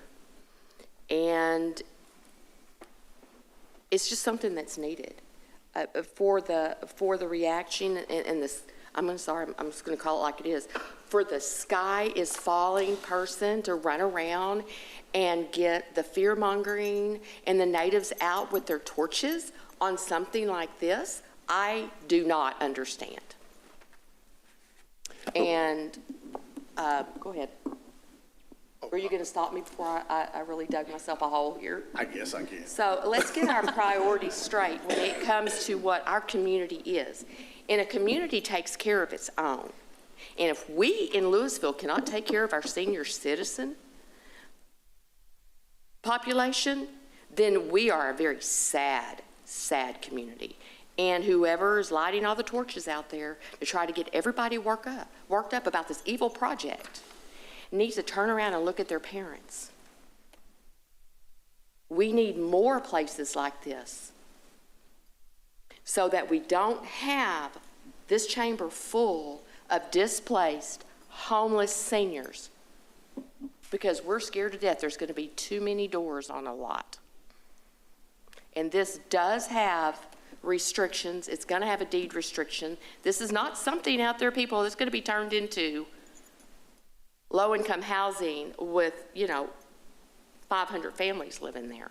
This will always be a senior community. Off my soapbox. Thank you. Well, amen to that. I would say to Councilwoman Green's point, this is not enough of what we need, but I think it's a start. Mm-hmm. I think we from what I'm hearing, the developers work with the community to kind of address those concerns, so we're grateful for that. Those are the type of developers that we love to see and welcome into Louisville. This senior challenge that we have, and actually the affordability challenge, let's be honest, that we have, is it's a work in progress. And I tell people all the time, you know, we're not a speedboat. We're moving as fast as we can, but within the legal limits that we have. We have not forgot about anybody. We're working on it, and you know, because you don't see our feet moving underwater, believe me, we're paddling fast. Other comments? I move to close the public hearing. All right, I have a motion to close. Do I have a second? We have another presentation? That's it? That's the presentation. Oh, no, we do. The developer had another one. Would you like to present? So I got He was just going to share with you some of the features of the development and some of the other details, if you'd like, but if not. I think in the interest of time and the comments that I'm hearing, I think we can go ahead and not that we don't want to see it, but I think you hear that we've got enough information.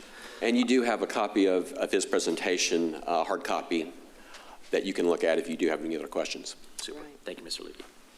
All right, so I have a motion to close. Do I have a second? Patrick? I second it. All right, thank you. I have a motion and a second. Council, if you please vote to close the public hearing. Motion passes 6-0. Council, I can entertain a motion to approve. So moved. Second. Oh, Sorry. Second. All right, I have a motion to approve the ordinance as set forth in the caption. Is that right? Councilman Cade, is that correct? Awesome, thank you. I'm on to the next one already. I have a motion and a second. Assistant City Attorney?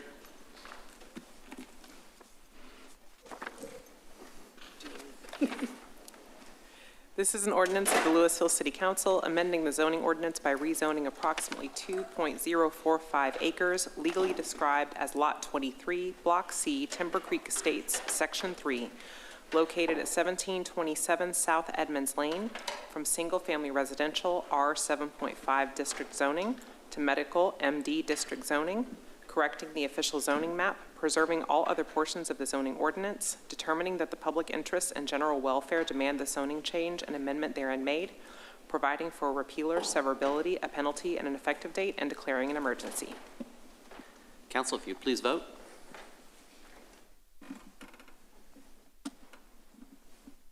Can y'all just vote out loud? I got a little too excited and hit the record button. Are we already out? Sorry. Okay. Yeah. Council, all those in favor signify by saying aye. Aye.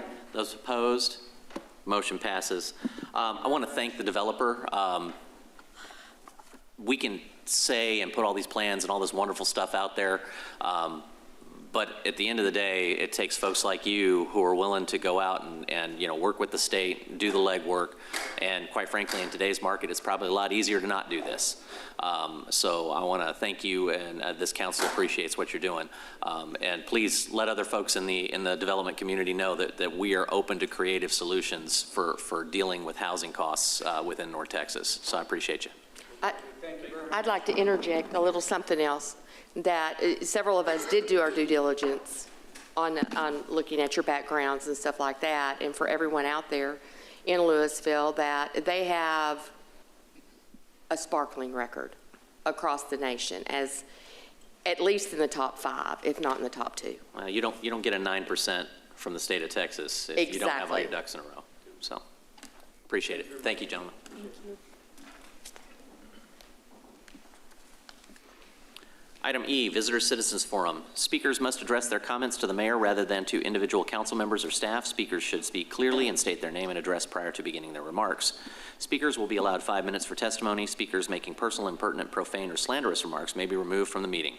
Unauthorized remarks from the audience, including stamping of feet, whistles, yells, clapping, and similar demonstrations will not be permitted. In accordance with the Texas Open Meetings Act, the City Council is restricted from discussing or taking action on items not listed on the agenda. Action can only be taken at a future meeting. City Secretary, I do not see any comments for... All right, then we're going to move on to the consent agenda. All the following items on the consent agenda are considered to be self-explanatory by the council and will be enacted with one motion. There will be no separate discussion of these items unless a council member or citizen so request. For a citizen to request removal of an item, a speaker card or e-comment must be filled out and submitted to the city. I did not hear of any items that council wanted removed from consent. City Secretary, did we have any resident comment? All right. Council, I'll entertain a motion to approve the consent agenda. Move to approve the consent agenda. Second. I have a motion and a second. Council, if you'd please vote. Can we do it with the clickies? Yes, that one worked. All right. With clickies? The consent agenda is approved 6-0.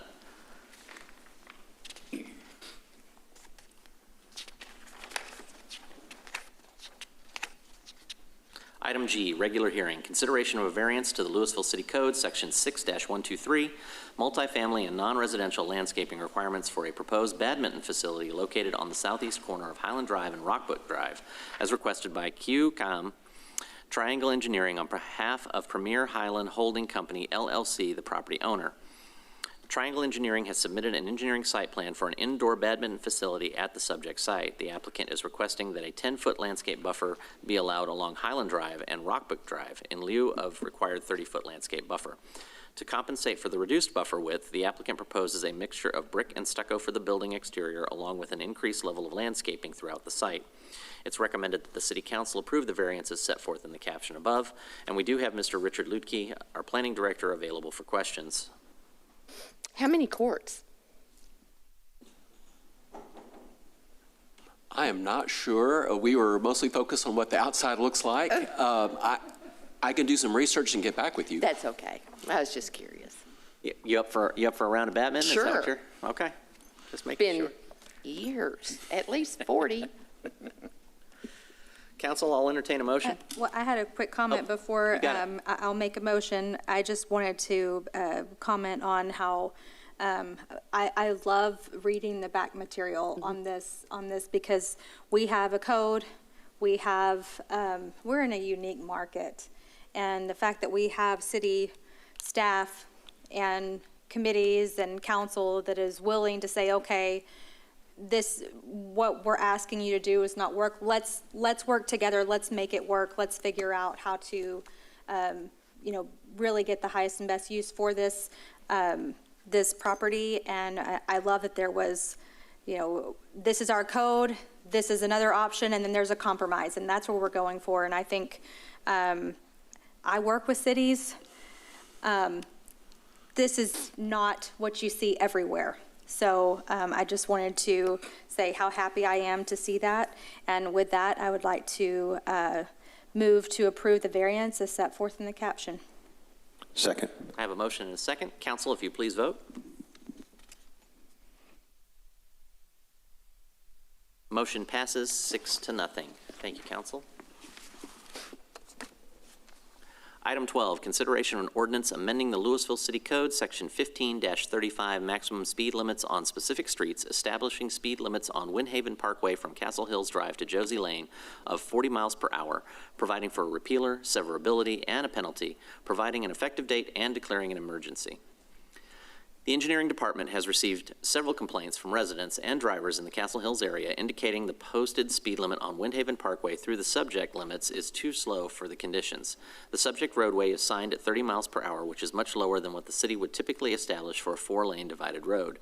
Traffic speed studies have determined the speed limit on Windhaven Parkway should be raised from 30 miles per hour to 40 miles per hour in the segment between Castle Hills Drive and Josie Lane. The Transportation Board recommended approval of the proposed speed limit. It's recommended that the City Council approve the ordinance as set forth in the caption. We do have Mr. David Salmon, our city engineer, available for questions. Okay, so I don't usually do this, but I'm going to make a comment again before I make my motion, because this is this segment of road was actually opened whenever I lived on this side of town, and I remember when it opened, we were so excited. And when you go through there and you try to go 30 miles an hour, first of all, you're the only one. You're going to get run over, and it feels like you're moving at a snail's pace. I don't know why. That it feels very wide open. The road is clearly designed for a higher speed limit than what it has been signed. And that was always the most frustrating stretch of road between my house and my son's school. So it is my pleasure to move to approve the ordinance as set forth in the caption. Second. I have a motion and a second.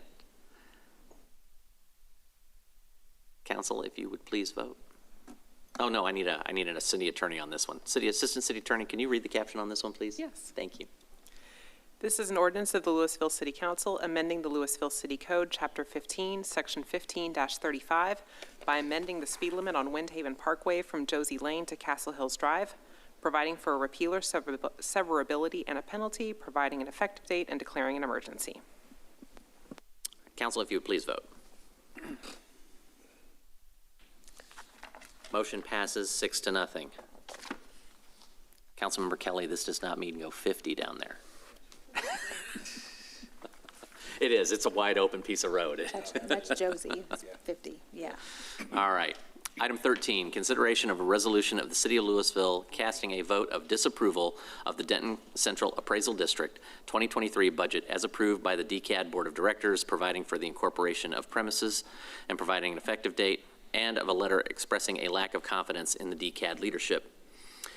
Pursuant to Section 6.06A of the Texas Tax Code, DCAD must prepare a proposed budget for CAD operations for the following tax year and submit it to each participating taxing unit and to the Board of Directors for review.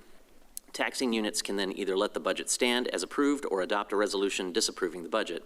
If governing bodies of a majority of the taxing units entitled to vote on the appointment of board members adopt resolutions disapproving a budget and file them with the Secretary of the Board within 30 days after its adoption, the budget does not take effect, and the appraisal board shall adopt a new budget within 30 days of the disapproval. As its July 28, 2022 regular meeting, the DCAD Board of Directors approved their fiscal year 2022-2023 budget. It is recommended that the City Council consider adoption of the resolution and approval of the letter as set forth in the caption above. And I think, Councilmember Jones, do you have some comments that you'd like to make? Oh, absolutely. Thank you, sir. Mr. Mayor, I am going to vote to approve this disapproval of the Denton County Appraisal District because we've been dealing with this not just this year, not just last year, but 2020. Now, 2020 was a unique year. We were dealing with COVID, and everyone deserved grace during COVID because things went wrong for everyone. However, what we discovered during that 2020 year, and that's come to pass from our previous city manager and inherited by our current city manager, is a level of just bad communication, mismanagement, and casting blame on the past, on the previous person who held that position. And what we saw in 2021 was, oh, it's a system issue. Oh, it's a problem with my predecessor. Yet we still weren't getting communication timely. We get it either right before the deadline or right after the deadlines that were missed, and that was considered good communication at that point. I got involved in this because my auditor census started picking up in late 2020, and in 2021 we sat in a meeting together where we talked to the administrator, where I personally said you have to stop blaming your predecessor and you have to take ownership. And yet we've seen time and time again where there was no ownership, there was no leadership, there was no looking forward, except in the letter that she wrote as a rebuttal where she said she wished we would look forward. Well, I think we need to look forward and find another person to lead the DCAD, because just like accounting, nobody cares what the accountant does until something goes wrong. And when something goes wrong repeatedly and repeatedly and repeatedly, the issue isn't what you're telling us it is. It's not the number of people that you have. Although the CAD probably does need those people. They need leadership. And we can't deal with this anymore. We don't want our taxpayers dealing with this. And we're seeing city and ISDs and our county who are going the same route. So I'm telling our residents and everyone else, this is not our first year dealing with this. We're going on our year 3, and we don't want to see year 4, because if this budget passes, we'll have a new excuse next year. Thank you, sir. Thank you, Councilmember Jones. Any other council members that want to make a comment or have questions? Oh, yeah. Do you want to go or do you want me to? Why don't you go ahead and go? I'll keep it brief. You don't have to. I'll just say, no, the primary purpose, the primary task at hand for the appraisal district is to get us our certified rolls by the July 20-something deadline, 25th. Thank you. I've been on council for, this is my 4th year, and 3 of those years we have not gotten a certified roll. Is that right? 3 years? 2020, 2021, 2022. Last year, we got the certified role. Did we? Okay. At the very last Okay, I minute. apologize. Let's correct that then. 2 out of those 4, that's unacceptable. If your primary purpose is to get us the role, but you're only delivering at 50%, there's a problem. And there's probably, I mean, I don't have an insider view. There's probably multiple issues, but I do not have confidence that if it's been 2 years, we're not going to get there. We need new blood. I spent some time over the weekend digging into the Petrie report that was written regarding the DCAD's operations, and he had some interesting insight. He did make some great recommendations, but one of the things that stood out to me the most is that the report cites a lack of trust between the employees and the leadership of the organization. And that is a huge problem. Not only do the employees not trust the leadership, but now the cities are at a place where we don't trust it either. And we're not getting what we need.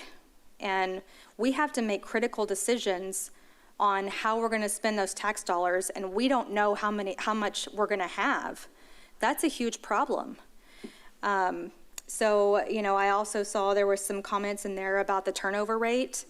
We just discussed this at budget. We had, in the last year, look, everybody's going through staffing issues. We have had a 12% turnover rate, which is way higher than it's ever been before. They're at 25%. Something is wrong. And I have not seen anything from the leadership that would indicate that they have interest or the ability, really, to right that ship. And I think the environment's gone toxic, and it starts at the top, it's permeated through, and it needs to just be, we need a clean slate. And so I also would support the adoption of this resolution as well for those reasons. Councilmember Cade? Yeah, I'm going to try to, Councilmember Jones, you're sitting closer to her, so just help her out. There's several things I want to say right now.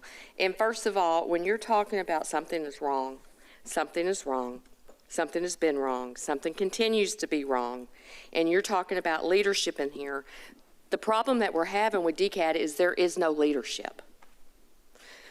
I'm going to go out there and say it. We have an incompetent person that got put in a position that she had no business being put in.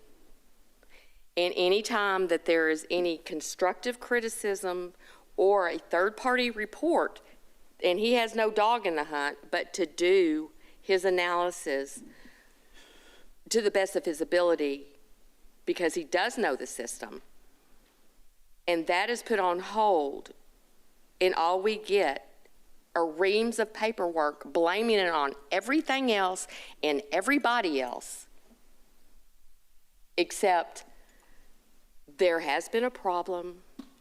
I've found out that my weaknesses are in this area, and these are my solutions. That didn't happen. We got an 8x10 Glamour Shot Glossy, what everybody else has done wrong, and that's exactly the report we got. And it is amazing how, and I know they are, and I've said it last weekend, they're so much smaller than us, that Dallas County got a certified report. I know that we are twice their size, but there's a reason why the astronomical 25% turnover rate is there. And that is because of the environment that she has set forth.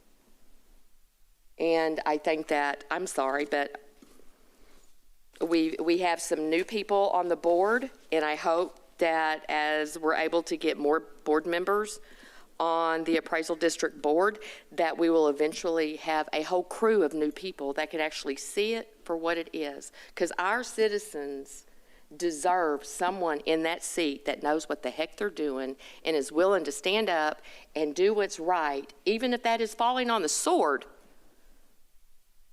and stop blaming everybody and everything. She needs to go. Any other comments? Okay. So I just have a couple of brief to add on to that. So thanks for the input and voicing your concerns, Council. When I sat down the first time to meet this individual, I actually sat there with Councilmember Jones. And one of the first things that I saw from that office was an email that came out and said, well, we understand that Lakewood Village is having some issues with their appraisals, but all of these neighbors, and they said some percentage of the households were contesting their appraisal, including the mayor himself. So I have a public official who is literally doxing another public official in a written email that went out to every mayor in the county. Doesn't matter that somebody is actually exercising their state-given right to contest their appraised value. Doesn't matter. Should not have been in there. And when I asked the question, it was not even, there was not even an awareness that that was inappropriate or out of bounds. When I went to the June board meeting to ask them to extend because none of the school districts were actually going to be in session in July to approve or disapprove of a budget, I said, you know, I would have more comfort in a budget and with this organization if there was some sort of strategic process or plan that maybe I'm not aware of. I absolutely said, I may not be aware of one. You may have one, and that's great. I would love to hear it.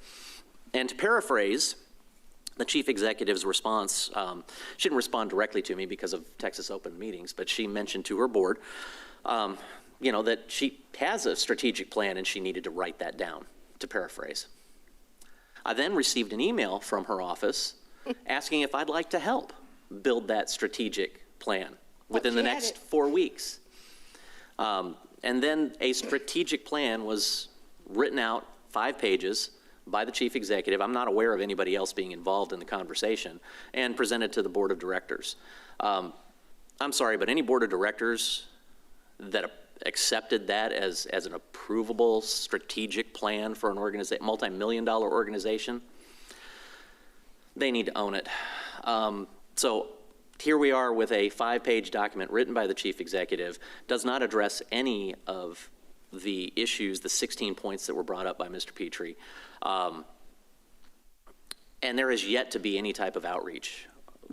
Knowing that there were staffing issues, knowing that there were maybe challenges within the organization, there should have been something 2 years ago. Getting with cities, getting with school districts, getting with the stakeholders, and figuring out where this organization was going to go and what it was going to be focused on. Any new chief executive knows what a strategic plan is, and they know how to get buy-in and how to get communication going, and that has not happened. It's still not happening. So for those reasons, I have penciled a rather strongly worded letter to go with this resolution, should we approve it tonight, that further lays out where we're placing our disappointment. So I appreciate you all taking some time to dig into this issue. It's not something that I ever thought I'd be dealing with in the state of Texas. It's quite unusual for us to be in this kind of a position, but the board has been unresponsive, and so this is another option that we have on the table available to us. So if there are no further comments, I'll entertain a motion to approve. Mr. Mayor, it's with great regret, but out of necessity, I move that we adopt the resolution and approve the letter as set forth in the caption. Do I have a second? Second. Council, if you'd please vote.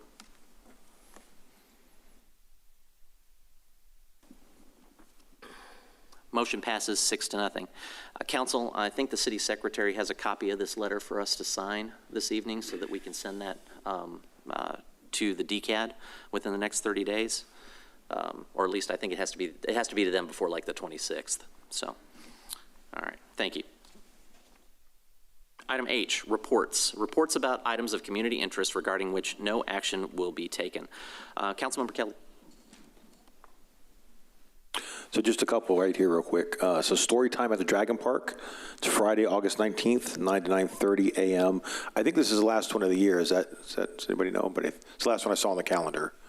So if you haven't made it to one of these are always fun no matter where they are, but this one happens to be in my backyard. And then the other thing I wanted to bring up is, it's not maybe well known yet, but the 9th Annual International Play Music on the Porch Day is Saturday, August 27th. So if you have music, you play an instrument, kazoo, hum, sing, whatever, go out your front porch and play, have fun. There'll be some people on my front porch playing, I'm sure, but just get out there and have some fun with it. Is this the first for that? Because I have not heard of it. It's the 9th year. It's the first year I've heard of it, though. It's international. It's the first year I'd actually heard of it. So it literally hit my Facebook feed 2 days ago, and I went, oh, this is cool. How did I not know about this? So anyway, interesting stuff. You're handing out candy? No. just music and good times that we're handing on my porch, so. Councilmember Green?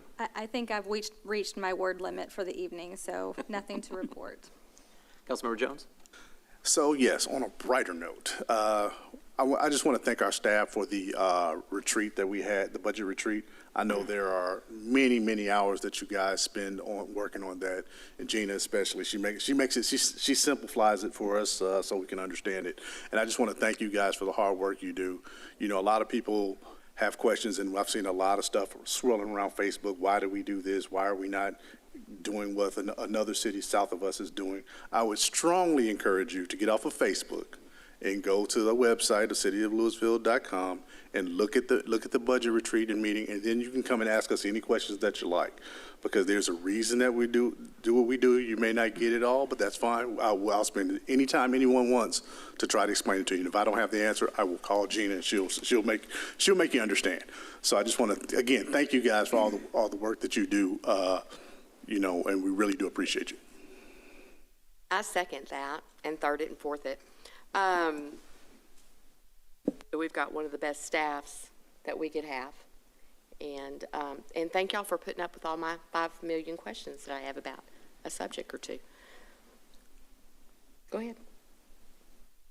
I just wanted to let council know that we are working on a budget video that'll increase our transparency and make sure we're telling the public what we did on that budget meeting. So we're getting close to finishing that, and we'll put that out. And the one on YouTube has double audio over, or it did on mine. When I was trying to watch. Okay, the recording? Yeah. Okay, we'll look at that. Councilmember? Yeah, first of all, I want to thank whoever put the ice cream with the cops together. I think that was a great event. You can have it there anytime. That's a great place. That was a great event. I love that we're pinging local businesses on that one. As much as I appreciate our franchises, they bring in money as well. I think having a nice mix of local is really good. These are just two fantastic ladies that own this place, so it's really, and I'm sure there's a whole lot more places like this. A couple of library events for the week. Booked for Murder Mystery Book Club for adults, Tuesday, August 16th. That's tomorrow, 2 to 3 p.m. No registration required, small conference room. Patrick mentioned the story time at Dragon Park. And Robot Overlords Virtual Book Club for adults, Saturday, August 20th, 3 to 4 p.m. Registration is required, virtual via Google Meet. And that's all I've got. Councilmember Troyer? Okay, I have a number of activities at Louisville Grand Theater. First of all, performances. Live in concert by Yasudis, presented by Tharagni, I hope I get that right, on August 19th. And then Elvis, Gospel and Beyond, presented by Stardom Entertainment on August 20th. Perpendiculars, presented by DFW Play, September 9th. And another Elvis Meets the Beatles, presented by Stardom Entertainment on September 10th. And then some activities, Garden Secrets class, herb gardening, presented by Keep Louisville Beautiful on August 25th. And then several exhibitions going on. Volunteer of the Year, Jackie Hagen, Vanishing Acts, presented by the Visual Art League of Louisville, August 20 through September 17th. And there will be an artist reception on Saturday, August 20th from 3 to 5. Watershed Urbanism and the DFW Metroplex, presented by the University of Austin at Arlington and the City of Louisville, August 20th through September 17th. And finally, Mystery Metals, Art and Photography by Tina Alvarez, presented by the City of Louisville, October 27th through October 29th. And that's all I have. Thank you, sir. City Attorney? City Secretary? Mr. Lutke? Nothing, Mayor. No report. No report, Mayor. We took up a lot of time in workshop, so I get it. Parks is done for today. Lake level report, Mayor and Council. So the lake level Lewisville is 519.15 feet. That is about 87% capacity. And the water system is doing well. A welcome reprieve for the rain that happened last week. We had one of the lowest usage weekends in terms of consumption just because of the reverberating effects of rain. So we really enjoyed it so far. So pray for more this coming few days. There we go. Nothing to report, Mayor. No report. Chief? A couple of quick things, and then we're going to go back into workshop, just to give everybody a heads up. We are still dealing with Clear the Shelter, so if you get a chance, make sure to swing by our animal shelter. If you're looking for unconditional love, it's there for you. The details of that, you can go to the City of Louisville website and just go under the news section, and that's going to be one of the first items you're going to see. Also wanted to give people a heads up. I know it doesn't feel like it, but we're getting to the fall festival time frame, and we have a wonderful parade coming up that your organization or group can get involved with, and it's for the Professional Bull Riding Association for the PBR event that's coming back to Louisville this year. I can't wait because I didn't get to see it last year, so I'm very excited. Good. Yeah, it's always a good time. So if you've got a club or organization and you want to get out and meet the community, this is a great opportunity. And of course, go out and watch some bull riding here in September, so it's pretty exciting. With that, we're going to go ahead and return to the workshop with the building and fire code updates with Mr. Booker.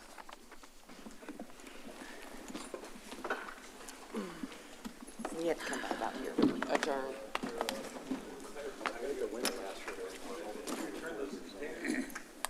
Okay, it's a broken man.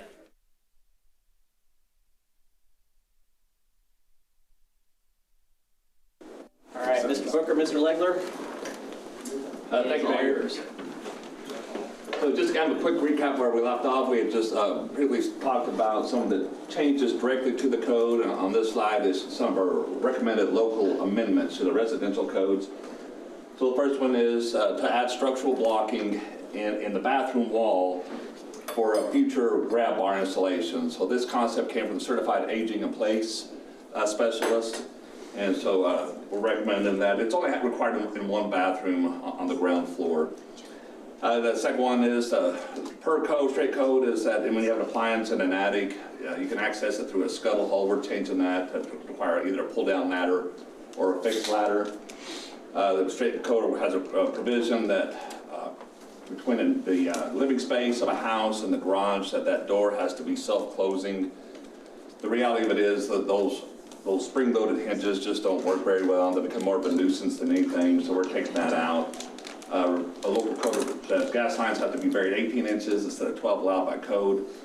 And then solar-ready provisions. What this is, we've adopted this in the past. We're going to carry it forward. And what this is whenever they build a new house, they have to provide information on the plans that they can, at some point, get the minimum spacing required to install solar panels. The electrical panel has to have space in there for a solar panel, and then they have to run either a conduit or a pipe from the panel up to the roof or any future conduit or conductors.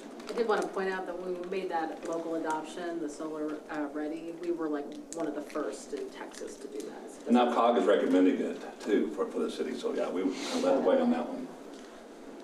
So changes to the commercial code, again, these are the straight changes. These are not amendments, these are straight changes. So in the past, with these escape rooms, a lot of cities didn't really know how to classify them.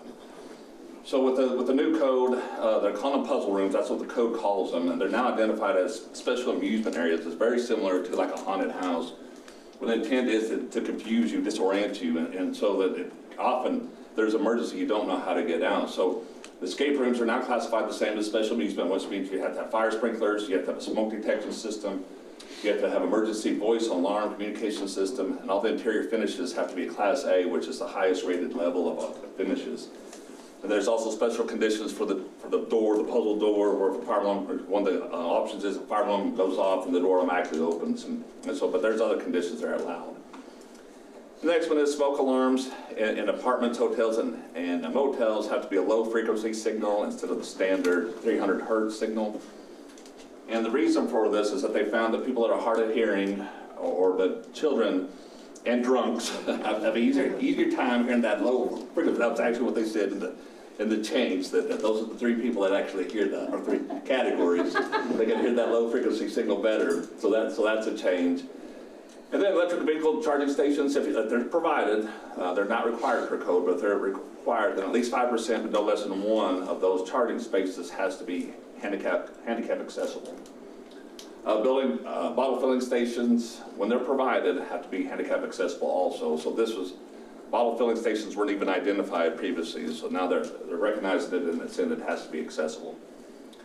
And then the last one is one of the more interesting ones. And so previously the code said that when you provide bathroom facilities, you have to have separate male and female bathroom facilities. But now they're allowing alternative to have essentially what is a genderless, multi-user bathrooms. So there are conditions that you have to meet, such as the toilets and the urinals have to be separated and compartmentalized. But you are now allowed to meet code to have a genderless, multi-user bathrooms. Some of our local amendments that we're proposing, the one is that we're reducing the definition of a high-rise building from what was code to 75 feet above the fire lane or fire department access, and we're reducing that down to 55 feet. The reason is that what our capability is for fighting fires in those high-rise buildings. We're going to allow for a reduction. The code has a table. This is the number of plumbing fixtures you have to provide based on your size and the type of use, but we're going to allow that to be reduced if you can provide justification. Just for example, we had a recent request where it has a large warehouse. They would have had to install way too many bathrooms. They showed this is what our employee list is going to be, and so we approved them. So it's just kind of this is a carryover from what we currently have. The code says that you have to be able to completely kill the electrical service to a building with no less than 6 throws of the hand. So either through 6 switches or 6 breakers, you have to be able to completely kill power to that building. So the problem is that on these strip centers, where you may have more than 6 tenants in there, so how do you design that? So we're going to allow more than, in multi-tenant buildings, to allow more than 6 service disconnects in those situations. And then the last 2 are energy code issues. And so the state of Texas requires us to adopt and enforce the energy conservation code, which is your R values and your U factors for your doors and windows, and then just how tight and energy efficient your building or your house is. And so that right now the state says that we have to enforce what is the equivalent of the 2015. So these amendments somewhat reduce the 2021 code requirements of the energy code down to what's in the 2015 code, energy code. And Jeremy, can I get clarification on that? So those local amendments, those are existing ones that have carried over, or are those brand new ones? Some of them are let me go back right quick. So 1, 2, and 3 are carried overs. 4 and 5 are new. Okay, thank you. Good evening, Mayor and Council. This is my first chance I actually get to speak. Last time I was here, I was not called upon for the fishing barn. So thank you for having me. We're going to just real quickly go over some of the significant changes in the fire code. There are a lot more changes, but because of our sprinkler ordinance that's been in existence for years, those changes really don't affect us because we're more restrictive on the sprinkler ordinance, which is about 3,600 square feet for most buildings. There is a new provisions for additive manufacturing or 3D printing. That's not the housing construction that we talked about before, but that's actually companies that do 3D printing. There's some toxic fumes and gases that are involved in that. Big thing is an existing hotel or motel that's going to require a manual fire alarm, a manual pull station fire alarm system. If there's more than 20 rooms, there's a couple exceptions as far as are they one story with access to the public way, which is the street or walkway, or is it already sprinklered? And then there's a lot of changes now with energy storage systems, lithium-ion batteries. We've seen a lot of issues with different buildings. New York City has seen a huge issue with the lithium-ion scooters and all those different carts. So it takes not only the permanent fixed installation, but also a lot of the portable devices as well. A few local amendments. These are new proposals. The first one is a false or nuisance alarm. It does not include single-family dwellings, but if we have commercial facilities that are transmitting multiple false alarms, we've seen some already this year that have transmitted 20 or 25 different false alarms. Right now, there's no repercussion. This is a proposal that there be a fee for any false alarm over 3. There would be exceptions, for example, if the building took a lightning strike, if somebody pulled the pull station and we're able to do enforcement with that person pulling the pull station, that wouldn't count towards their 3. But this gives us the ability to start recouping the cost and encouraging these businesses to make the necessary repairs to their systems. The second one of the issues we have when we go out, especially to multifamily communities, is we'll request for maintenance to come out to assist us to make sure we get the building turned over, whether we're taking the fire system out of service. We've had instances where nobody responds from maintenance or the building owners, and we're stuck, and the residents are stuck and kind of in limbo. This basically puts another fee on them if they don't respond to our request. Then they have the potential of being assessed a fee, and that goes to the business, so that way we can encourage these businesses to get maintenance out there. The third one is basically a third-party inspection reporting for sprinkler and fire alarm contractors, hood cleaners, and other fire protection systems. It's no cost to the city. What it is they would upload these reports to a third party. We have full access to it. The building owners have full access to their own accounts. It allows us to start producing long-term inspection records, trends, making sure that they get ahead of their inspections. And also the system provides free reminders to the business owner saying, hey, you're due in 30 days, please get this done. And then after about 30 or 45 days, they'll send notices, either email, phone, or by mail, saying you're past due, it's time to get the system done. By the way, here's who did it last. You don't have to choose this company, but it gives them every cue to get those systems up. And that's vital because what we see is when there's working fire protection systems, the chances of injuries are drastically dropped. And I think that's going to be a real good plus. We're going to go through a procurement process. We'll talk about that more to make sure that we're capturing the information we need. I have a comment. So the $100 fee, I mean, if we have businesses that our fire department has been out there 20 or 25 times in a year, the fee needs to be more than $100. You know, it's gotta hurt. It's gotta hurt. Yeah. It'll be $100 each time. And that's something that's something we can talk about too, if we need to have an escalating rate to where after the first 4 or whatever number you want to say, and then it goes up to $200 or it has an escalating rate, we can definitely look into that as well. That's what I was thinking would be appropriate. And I will say it does say a calendar year, just because it makes it a whole lot easier to track than if we say recurring in 12 months, because now you're looking at 2 years and everybody starts over January 1. I had this system in another city where I came from, and it works a whole lot easier when you just say in a calendar year. But the escalating, I'm not opposed to having some sort of escalating for either one of those fees. I think let's get it in for a year, see how it goes, and then we can get some statistics on who those outliers are and if an escalating system would have some impact. I'm not against it at all. I'd just like to get it set in and then maybe bring it back to council in a year. And I was going to say, but when we bring this to council, we'll have surveys done of other what other cities are doing too, so we can look at best practices. So, I mean, if we can get it in this year, that's fine. And then there's also We probably know who We do. the offenders are likely to be already. We do, and then the other thing is, we have not gone through legal review on this, and so I will say that like how you set fees and fines, those all have to pass legal muster as well, so there's rules related to that. So we gotta get it done today is what I'm hearing. You give them a draft with all kinds of chocolate. Note taken. It can only go so far, she's not gonna violate the law. If the chocolate is right. The chocolate, so I won't say Okay, well, depending on timelines, We'll look then, into yeah, it. let's, We'll look into it. yeah. I have a question. Yes. Do we have something similar for police alarms? Do Dave, false alarms? Yeah, Police? so for both police and fire, we have billings for that, and there's, in our fee schedule, there's an escalating fee for that. It's only for. For people that do not respond, or what? Chief, No, Or just false alarms? For false alarms, people that do not respond, there's no fee for that.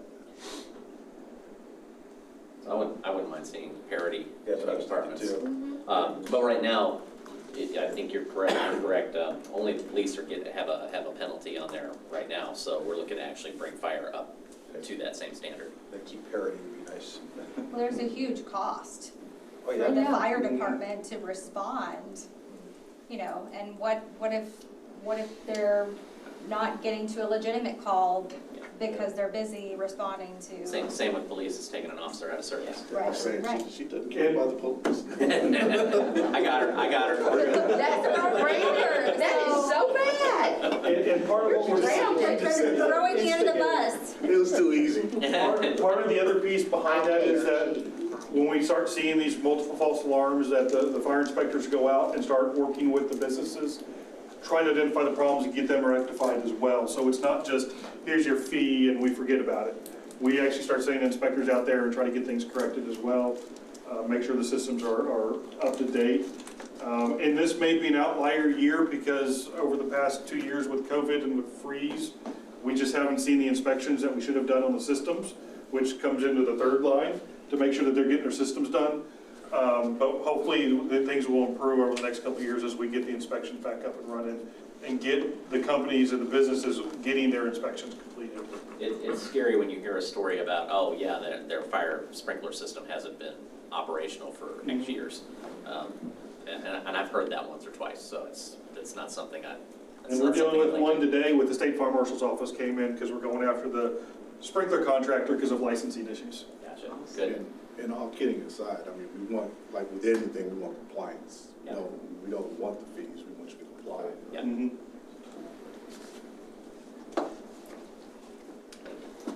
So next steps, right now we're working with Lauren and the legal department to finalize the review of all the ordinances. And once we get those approved, we have the final draft and we'll publish them on our website. Like I mentioned earlier, we have to do that for a minimum of 21 days, and then we'll schedule the public hearing before council. And then once they're approved, we'll start notifying the construction community, let them know of the changes and when they go into effect. And then we'll implement the new codes 30 days after the adoption by city council. So council, do we have consensus to look into that escalator? Yes.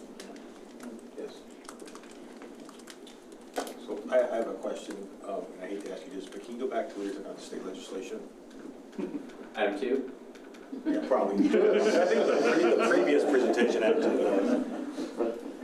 So there's one about being able to drop boxcars on property. That's one that really. That's this one. Yeah, shipping containers. Yeah, shipping containers. So is it enough? So if somebody wants to drop a shipping container on the private property, we can't zone around that or anything like that there until we have a variance to do it? Yeah, because of the House Bill 2439, we cannot restrict any material or method that's allowed by right in the building code. And because this now the use of shipping containers is allowed, we cannot restrict it. So if you go back one more slide again. Let this burn in for that one right there. Let that burn in for a second. This is just another overreach by Austin. I'm so tired of them coming down to city level and trying, they don't know what a city looks like. They don't know what's proper in the street. They don't know what kind of facades we keep for nice. Think about this in November when you want to vote. Mm-hmm. It's so aggravating. Anyway, I've said enough. While you're there on that slide, so where would aluminum wiring be allowed? So- Exactly. So aluminum wiring is actually allowed throughout any structure, right? It's not used much, especially in houses, just because most insurance companies won't cover that. Right. But it is allowed by code. Now, where we typically see it, we've never seen it in a house. We've never seen it in 30, 40 years. But where we sometimes see it is what's called the feeder, which is from the meter base to the electrical panel. And so oftentimes in like an apartment complex, they'll want to run aluminum wiring from the meter which is outside up to the panel which is in the apartment, and it's significantly cheaper for them to do that, and that's allowed now. Also, I'm glad to see the 300-pound thing on the ladder. Yeah. I've had HVAC guy break mine, so I'm glad to see that. I'm glad you did too. And if we get that on the first step, let's think about like the top step. Who in your group goes, and maybe you haven't had to go through this, the storm shelter calcs that are now required?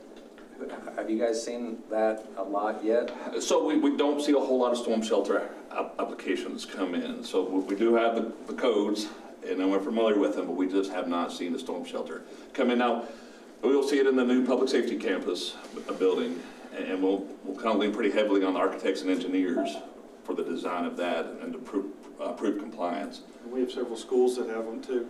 Yeah, but we just don't see them a whole lot outside of that. I'm going through that right now. It's an interesting debate and discussion on who's right on the calc, so.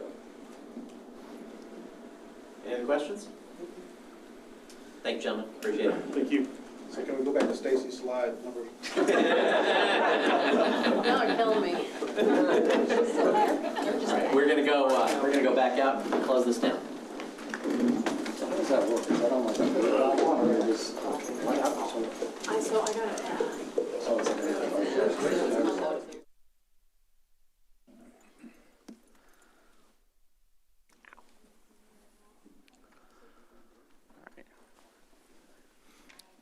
As there is no further action to be taken on tonight's agenda, I hereby call this meeting adjourned, 8:29 p.m.